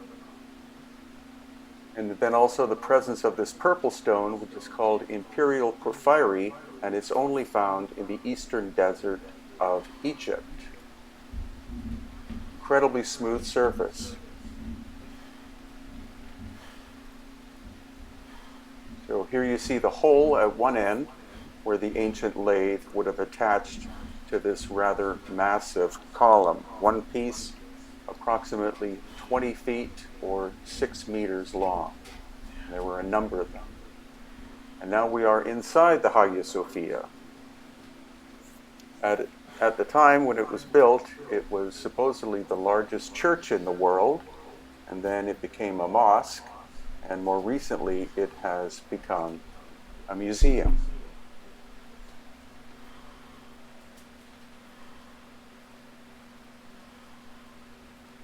And this is the central dome. You can see all of the inlaid fresco mosaic patterns. Side graffiti, this is ACAB. What's ACAB? Some of it from the Christian period. What does that mean? Some of it from the Islamic period. And also the presence of more of these huge one-piece pillars that are very curious, because during the Greco-Roman time period, most of the pillars were made of many pieces of stone, not single ones. So it's my theory that these were actually brought from ancient Egypt and are pre-dynastic, that they were made utilizing forms of high technology. I saw a lot of Let's Go Brandon flags flying on quaint little houses in Ohio. It was awesome. In the underground tunnels of Saqqara, you can see the strange scarring of the surfaces there. And now we're going to go to the second level in order to be able to look down into the main interior part of the Hagia Sophia.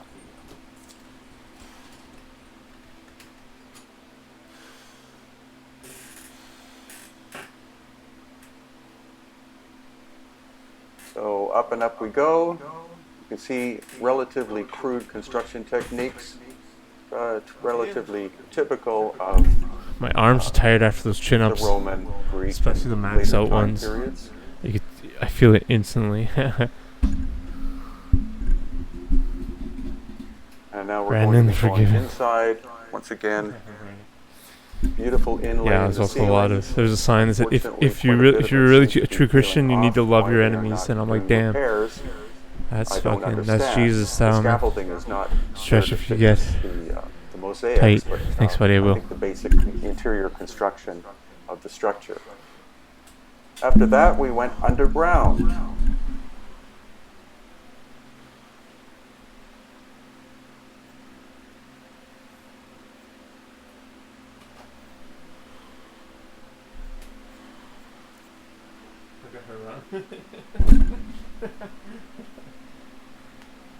And this is called the Basilica Cistern. If you want to read the whole thing, please pause the video.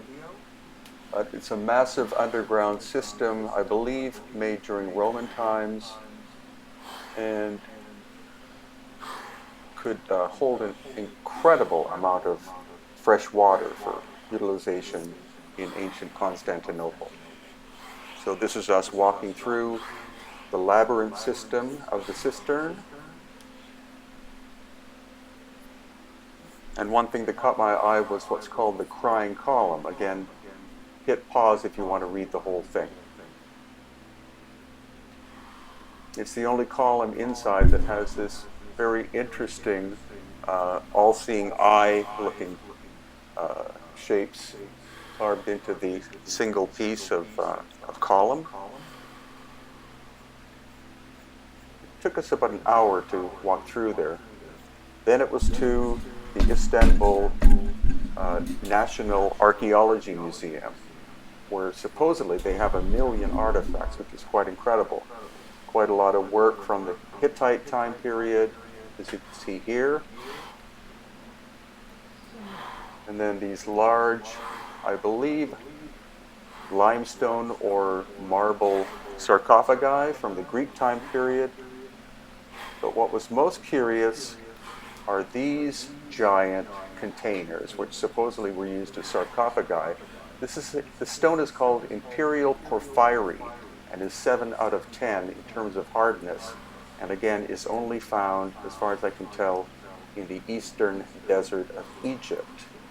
So I don't believe that these were quarried by the Greeks or the Romans. I think they actually found these in ancient Egypt and then later did the embellishing and detailed carving of the exterior. Also curious are these char marks that you can see where the lid and the box intersect, as if there was an internal explosion in them, which is exactly what we see in places like the Valley of the Kings in Egypt, where there are large granite boxes that show the same effect. What kind of internal explosion? We're still trying to figure that out. But these were, from a megalithic standpoint, the most fascinating aspect of visiting Istanbul on this particular day. Hi, this is Brian Forster, and today we're exploring a site in Turkey called San Simeon, which was a monastery and place of religious practice and pilgrimage from about 550 AD into the 1200s. Now, unfortunately, there are lots of these giant turbines located in the same location, but what we're going to see is that this was clearly originally a megalithic site, and then likely there was a series of cataclysms that struck it, like at other locations that we find in Egypt and Peru, for example, and then it was repaired during the Christian time period. So in the back wall you can see the repair work that is on the top and in the center of the wall. The rest of it, most of it at least, is the limestone bedrock itself. So the site was originally sculpted from the bedrock, and it's highly unlikely that this was done during the time period of 550 AD and onwards. Again, look at the blocks on the left-hand side on the top. And the fact that this was sculpted out of the bedrock. So this is what, again, we see at lots of other ancient sites in important megalithic locations such as Peru and Bolivia and Egypt, but also here in Turkey. There's the central pillar where San Simeon supposedly spent the latter 40 years of his life preaching, with Chester there to show a sense of scale. That again is the sculpted bedrock. And in behind, you see obviously that the walls have been damaged and repaired and damaged again. And here again, if you look at the upper part of the wall in the background, you can see clearly that it has been repaired.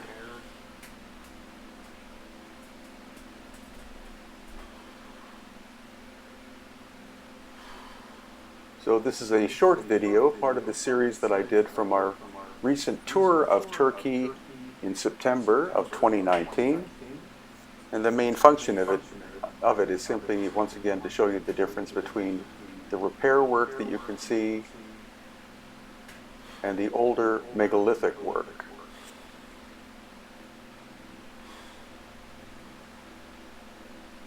This again, clearly you see on the top where repairs have been made as compared to the massiveness of the megalithic bedrock work. And actually, I'd never heard of this site before. It just happened to be on our itinerary. When we went, we were all pleasantly surprised to find another megalithic site in Turkey. And stay tuned for an upcoming video or series of them about other locations that we visited in Turkey, such as megalithic Hattusha, and you'll see lots of evidence of lost ancient high technology machine tool work. Hi, this is Brian Forster, and we're very close to the Mediterranean in Turkey. And what we're looking at, look at the wall on the left. This is the beginning of what's called Titus's Tunnel, supposedly created, first started by Vespasian in 70 AD, continued by Titus, Roman emperor, in 80 AD, and completed by Antonius Pius in 161 AD. Now this, I believe, what you just saw on the right is Roman work, but there's no way that I believe that this huge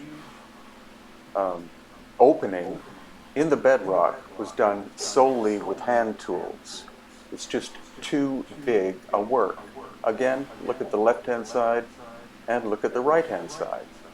You can see that the bedrock, which is limestone, but it's also metamorphosed limestone, almost perfectly flat surfaces, vertical surfaces.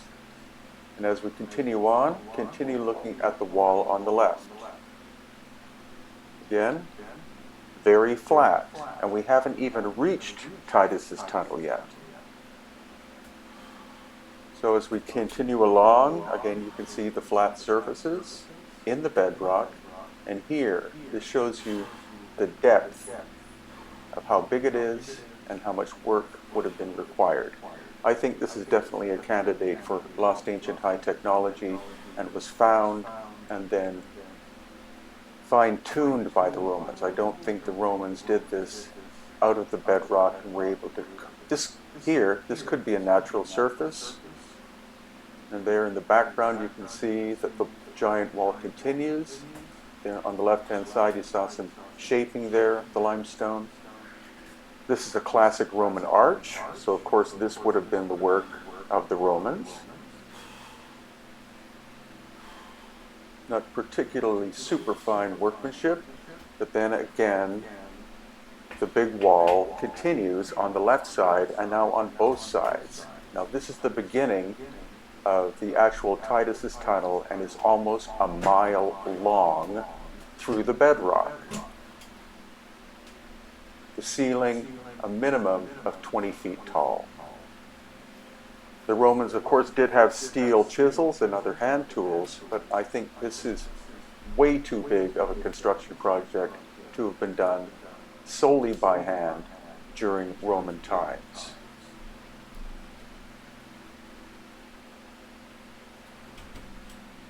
And again, we continue along. You can see a water channel that has recently been repaired on the right-hand side. That was also probably a Roman work. So either this initially was something created by water erosion over the course of millions of years, ore is a very good example of lost ancient high technology that was then fine-tuned during the Roman time period. As we walk out, once again, look at the flatness of the wall. Hi, this is Brian Forster, and look very carefully at the wall in the background. You see holes cut into the bedrock. Now we're in Cappadocia, which is in central Anatolia in Turkey, and I was simply blown away by the number of these chambers carved into the bedrock. The material is actually quite soft. Most of it is volcanic ash, and so it's not a question of using high technology to cut these chambers, but it's the sheer volume of them. Not simply in this location, but in many locations. We drove for hours and hours and kept encountering these. Absolutely astonishing. Now, in most accounts, it's believed that this was done by early Christians who were fleeing persecution in other countries. And so most of them came to Turkey in order to escape being persecuted. But I get the gut feeling that these are thousands of years older than we've been taught, and that the Christians simply utilized them because they were already there. There are also a number of these that were turned into churches, such as this one, called the Yilanli Church. And we're actually going to go inside. Once again, the stone workmanship is relatively crude, and the material is quite soft. But they're absolutely beautiful in terms of the paintings and frescoes left behind by the early Christians. And this is a little side valley that we walked through for about an hour, and it was mainly on the western side, which is the right side, that we find these churches and other chambers cut into this soft bedrock. Again, not the difficulty of making them, simply the sheer volume of them was quite incredible. In some cases, there are multiple stories. I'm about to upload soon a video about one of the underground cities that we went in the Cappadocia area, so stay tuned for that. So here we are again in another one of the churches with the paintings on the ceiling of biblical scenes.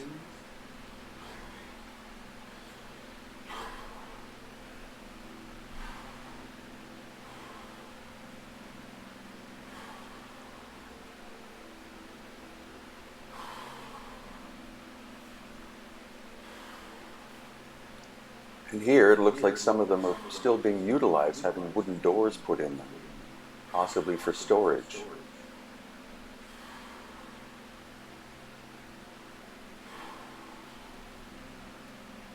So now we've moved to another location. This is one of the major ancient centers where we find these chambers. And again, as we go inside, relatively deep into the bedrock, you can see the tool marks. They don't look like the use of high technology. They look simply like hand chisels to me. But again, the material is very soft. And then here we're going into another one. Different niches used for different purposes. And even a second story in this one.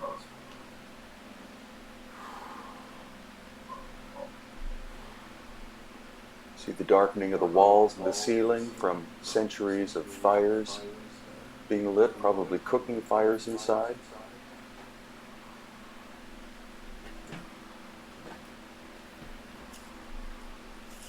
And here another one. Again, you can see the rough tool marks and also the darkening of the ceiling.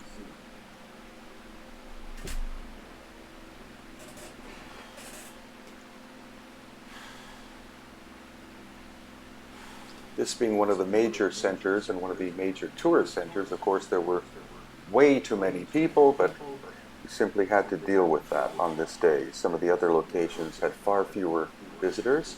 There's a very long table cut into the bedrock. And then another church. This is called the Dark Church. Why it's called that, I don't know, and I actually didn't really go inside because there were far too many people in single file going in and then trying to come back out the single entrance exit.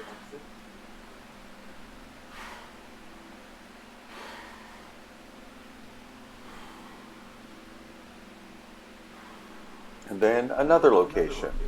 If you look very carefully, once again you can see the chambers in the background. And then this entire small mountain is riddled with these chambers.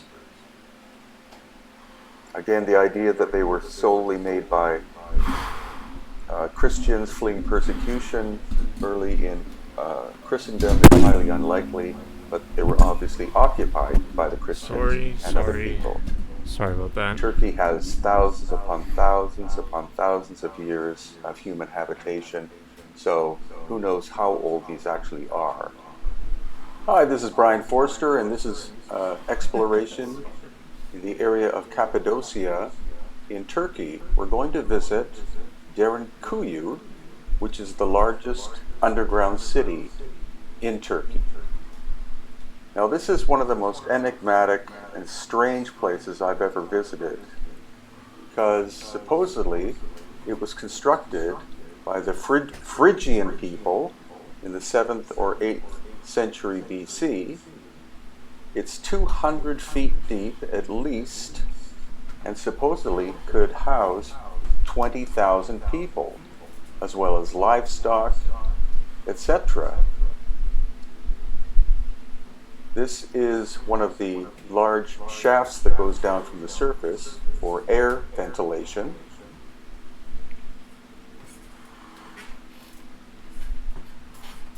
But my honest belief is that this had to have been either a natural underground series of shafts and tunnels, or was done in the very, very distant past with some form of lost ancient high technology, and then was discovered by the Phrygian people. Because again, it's 200 feet deep, and for most of the extent that we went through, we were allowed down 10 stories. Supposedly it goes down 20 stories, and without artificial lighting, it would be almost completely pitch black in here. The idea that they would have torches is highly unlikely as well, because the ventilation is there, but it's not extensive. So you would have all sorts of soot building up on the ceilings, and people would be choking without being able to breathe properly.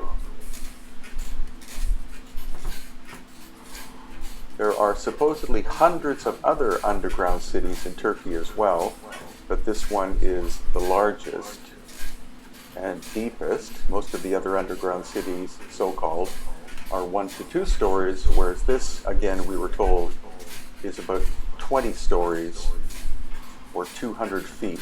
But who knows, since we were only allowed access to the top 10 levels, it might go deeper. And there are also government records that the cities connect with one another. So they're separated in some cases by several miles or kilometers. So how would somebody with hand tools possibly be able to, A, carve down 200 feet into the ground and then connect one city with the next? This doesn't, to me, make any sense. Now, the stone involved is a relatively soft, probably compressed volcanic ash, but it wasn't soft enough for me to be able to scratch with a key or knife. So again, it's harder than what they state in terms of the standard story of the place. And you can see how narrow the passageway is, so how would 20,000 people be able to move back and forth, except in a large chamber like this, up and down the staircase? The other intriguing thing is that the stairs there were put in the 1960s. So before that, it was simply a series of ramps going down underground. So how easy to get down into, but how would you get back out again unless you had a number of ropes? So on the left side, not going to be able to see. Well, actually, you do see there. They're actually, that's where there's another natural air shaft that comes down for ventilation. But in general, almost all of the area would be pitch black if not for the series of artificial lights that were installed. The other odd thing is that it was lost to history up until the 1960s, when a man was supposedly doing some work or excavations in the lower part of his house, and then he broke through and exposed the existence of this for the first time in possibly thousands of years. So again, you see how narrow the pathway is. How would you get 20,000 people moving back and forth through this? It's a very, very strange place. Very, very fascinating. And you would think that the entrance would be in the side of a hill or a mountain, but as you saw in the beginning of the video, it starts simply on the surface and goes down deep into the ground. So these are the stairs that were installed in the 1960s. They're concrete. Before that, they would have been ramps.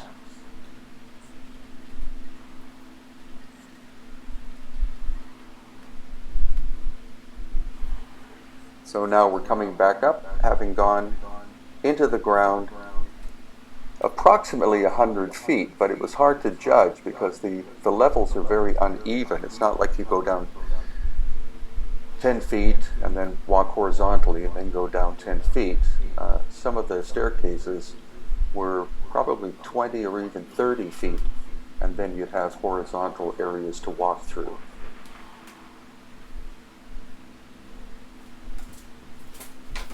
So this is one of the last staircases going back up again. If you are in Turkey, I would definitely recommend visiting Derinkuyu. Very mysterious, and the entire Cappadocia area is just full of ancient, mysterious locations, almost all of them cut into the bedrock.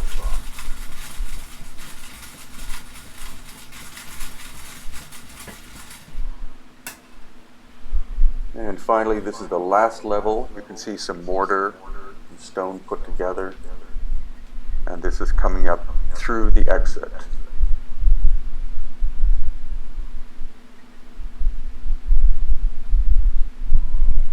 Hi, this is Brian Forrester, and today we're exploring Hattusha in Turkey. The most famous aspect of this ancient Hittite site are these two lion figures, but we're going to see evidence of two different levels of construction. One rough, as you can see on the right there, and this, which is megalithic. Tight-fitting stones, or at least they once were. This wall section was obviously victim to a massive earthquake that pulled it apart.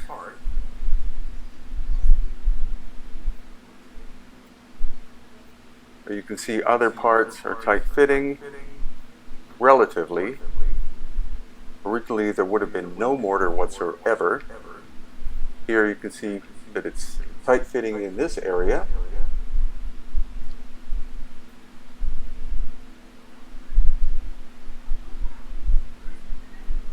And there you see where it's been pulled apart by an ancient and massive cataclysm, likely an earthquake.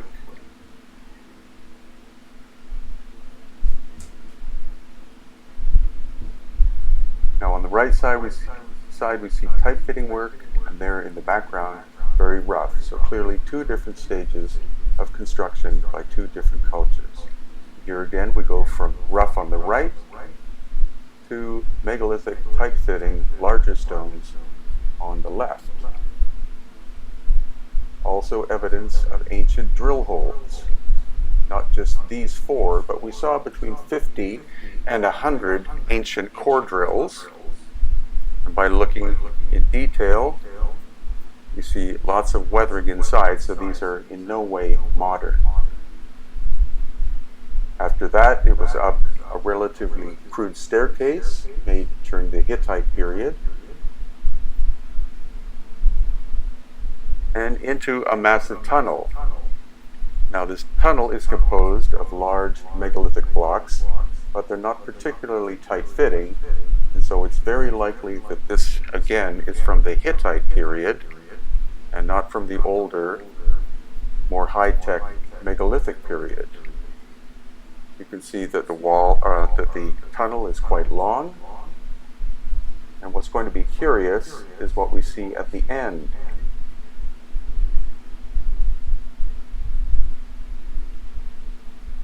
Because here, once again, a drill hole for a hinge. And on the other side, we can also see that the doors would open inward inside the tunnel.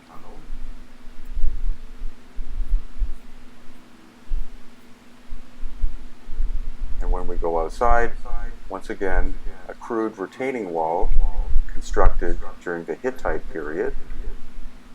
This is quite like what we see in Peru, Bolivia, and Egypt. We see the work of the cultures we know of, such as the dynastic Egyptians and the Inca, but then we also see much more high-tech work, such as here, these large arches instead of two arches. You can see the crease in the middle, which is heavily weathered and could have been done by an ancient machine, and here on the other side as well. And look at the rougher work on the left-hand side. Then the next set of arches, once again we see a crease in the stone, which looks like it could have been done by some kind of machine.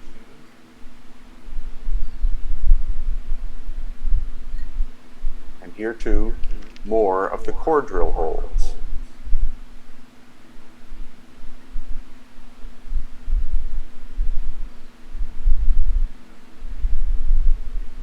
Once again, see that crease in the arch, and then the much cruder work on the left-hand side. And now we're walking towards a large wall, and again we're going to see two different styles of construction. You see the monoliths, which look like they have cataclysmic damage of some kind on top, and then the later, cruder filling in work done by the Hittites. And here, further along, these massive blocks of stone, once again, with almost perfect core drill holes in the middle. I think in this case, the holes were meant to hold these large stones together. We saw about 8. Now we're going to get back to that green stone in a moment.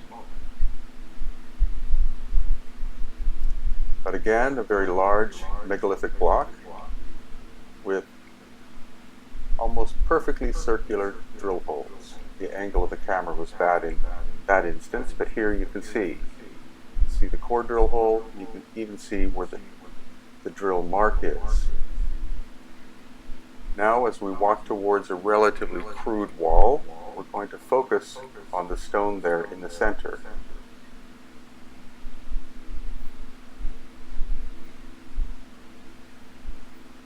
Here you can see 4. There are 3 at the moment, but we're going to see 4 more core drill holes. And here is the large nephrite jade block that some believe was brought from Egypt, though we weren't able to positively identify Egypt as the source. Quite well polished. There are 2 of them located at Hattusha. And here, this is what we believe is the epicenter area of Hattusha. You see, again, megalithic blocks. Almost all of the stone you've seen so far is limestone, but the inner core part is actually granite. The granite supposedly is from at least 150 kilometers away. This is still the limestone. You can see how eroded the surfaces are.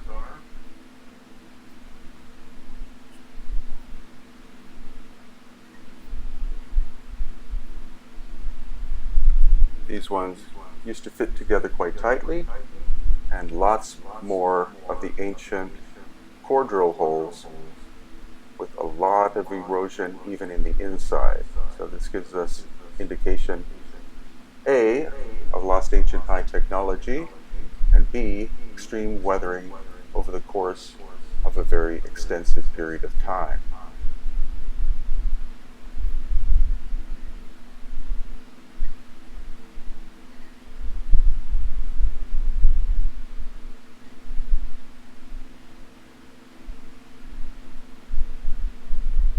Here's a wall of ancient tight-fitting blocks, at least they once were. Now we're entering, as we see more of the core drill holes. As I said, we saw between 50 and 100 of them, and we didn't actually cover the entire site. It's quite massive, but now we're going to start moving into the granite area. More core drills. You can see that these stones at one time likely fit together without any mortar or cement or filler of any kind.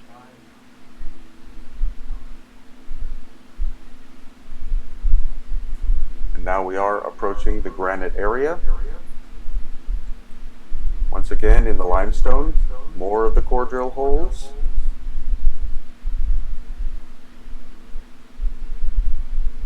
This technology was not developed, as far as we know, until about 1860 AD. So obviously we have evidence here of lost ancient high technology at Hattusha. And now saw marks. Circular saw mark there, and there. That is the granite, the dark colored stone. Looks very similar to the limestone, but it is in fact granite brought from Ephesus, which, as I said, is a very long distance away, still in the country of Turkey, and a straight saw mark, as you can see here.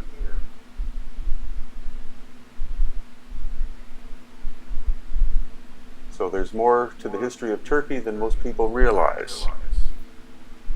Clear evidence of lost ancient high technology. There again is the straight or a straight saw mark. Hi, this is Brian Forster, and please pause the video if you wish to read this sign. This was previous to our trip to the now famous Göbekli Tepe. This is a site supposedly constructed by Antiochus in the 1st century BC, and what's of particular interest are these tunnels. There's this rather short tunnel with a cave in the back, which clearly appears to have been done with hand tools.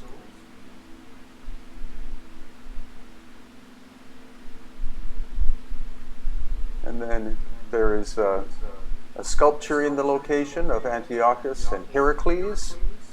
And then this much, much deeper tunnel, which is actually quite incredible. Again, it appears to be hand done, or done with hand tools, but it goes several hundred feet into the bedrock and then supposedly continues on for hundreds and hundreds of more. There's steps going hundreds of feet down, and then almost a slide-like area at the bottom where it just keeps going and going. There's Chester from our tour in September. And then after that, we decided to go see Mount Nemrut.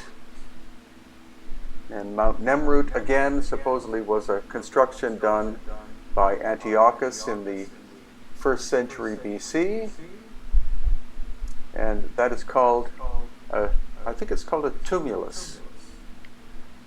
So it's made up of two different terraces, the eastern terrace and the western terrace. Here we see the landscape of Turkey in the background. And climbing up hundreds and hundreds of stairs to get to the actual location, which has a number of sculptures. So this is more or less the final leg of that journey on the way up.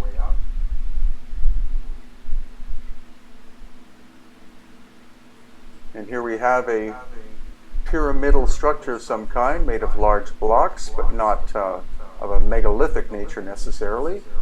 But then we have the impressive location at the top of Mount Nemrut, where there are a number of sculptures. You can see the heads have fallen down or were knocked down.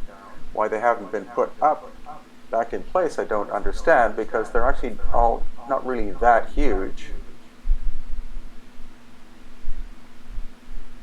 And I'm not sure who were the people who did the desecration of the site, but as well, unfortunately, the sculptures were not as big as I had hoped, though it's still a rather impressive site.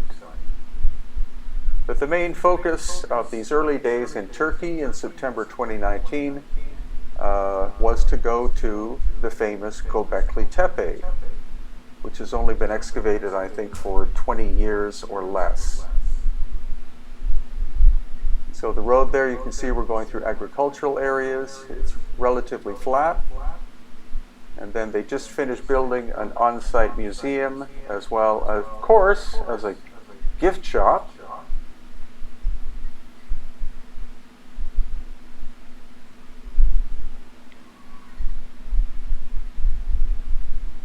As well as a small museum slash visitor center here, which has a display of some of the artifacts. This is the actual location in Turkey where Göbekli Tepe is. And the interesting thing about it, probably the most interesting thing, is it's been dated to be as old as around 11,500 years old. That would be just after the series of great cataclysms that hit the Earth.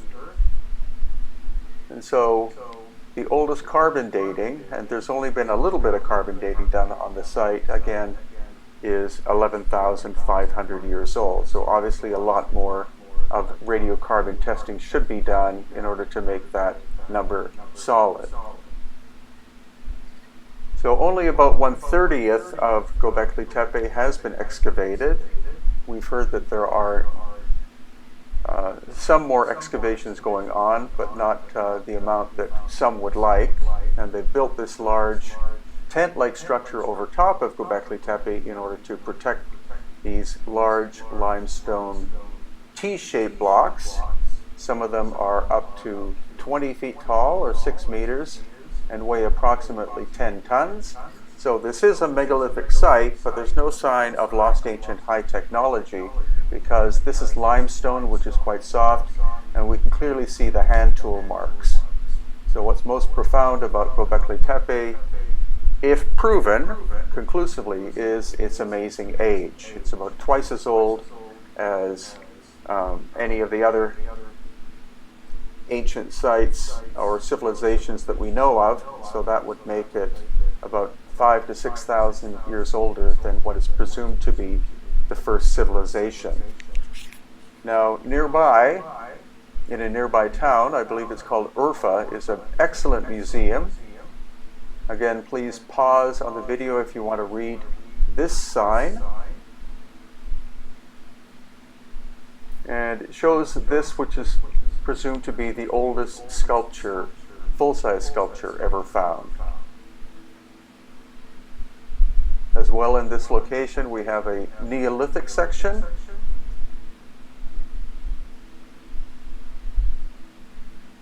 And you can see that the carving and the sculptures are actually relatively crude. So again, though Göbekli Tepe is a megalithic, quote-unquote megalithic site, it's not a site where we find examples of lost ancient high technology, as we do in Peru and Bolivia, and also in Egypt and other locations. But Turkey does have a great megalithic high-tech, ancient high-tech site called Hattusha, which I will get to in an upcoming video. And of course, the standard way that it shows that the stones were moved. I had heard from our guide that the quarry for the limestone is possibly 30 kilometers away. Turn off stream soon and do some like 10. It would have obviously taken more than 2 men to pull a stone of this size, let alone the ones that are 10 tons or even more. And also here is a great mock-up inside the museum of exact replicas of the Göbekli Tepe stones. This gives you the great sense of scale because you're not allowed inside the Göbekli enclosure.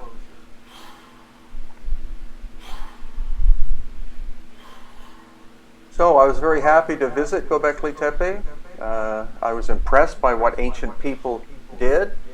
Whether I will actually ever return again to Turkey, I'm not quite sure, because this was filmed in September of 2019, which is actually still the month as of the upload of the video, and I'm more concerned in sites that show obvious lost ancient high technology, which this site, to me, in no way displays.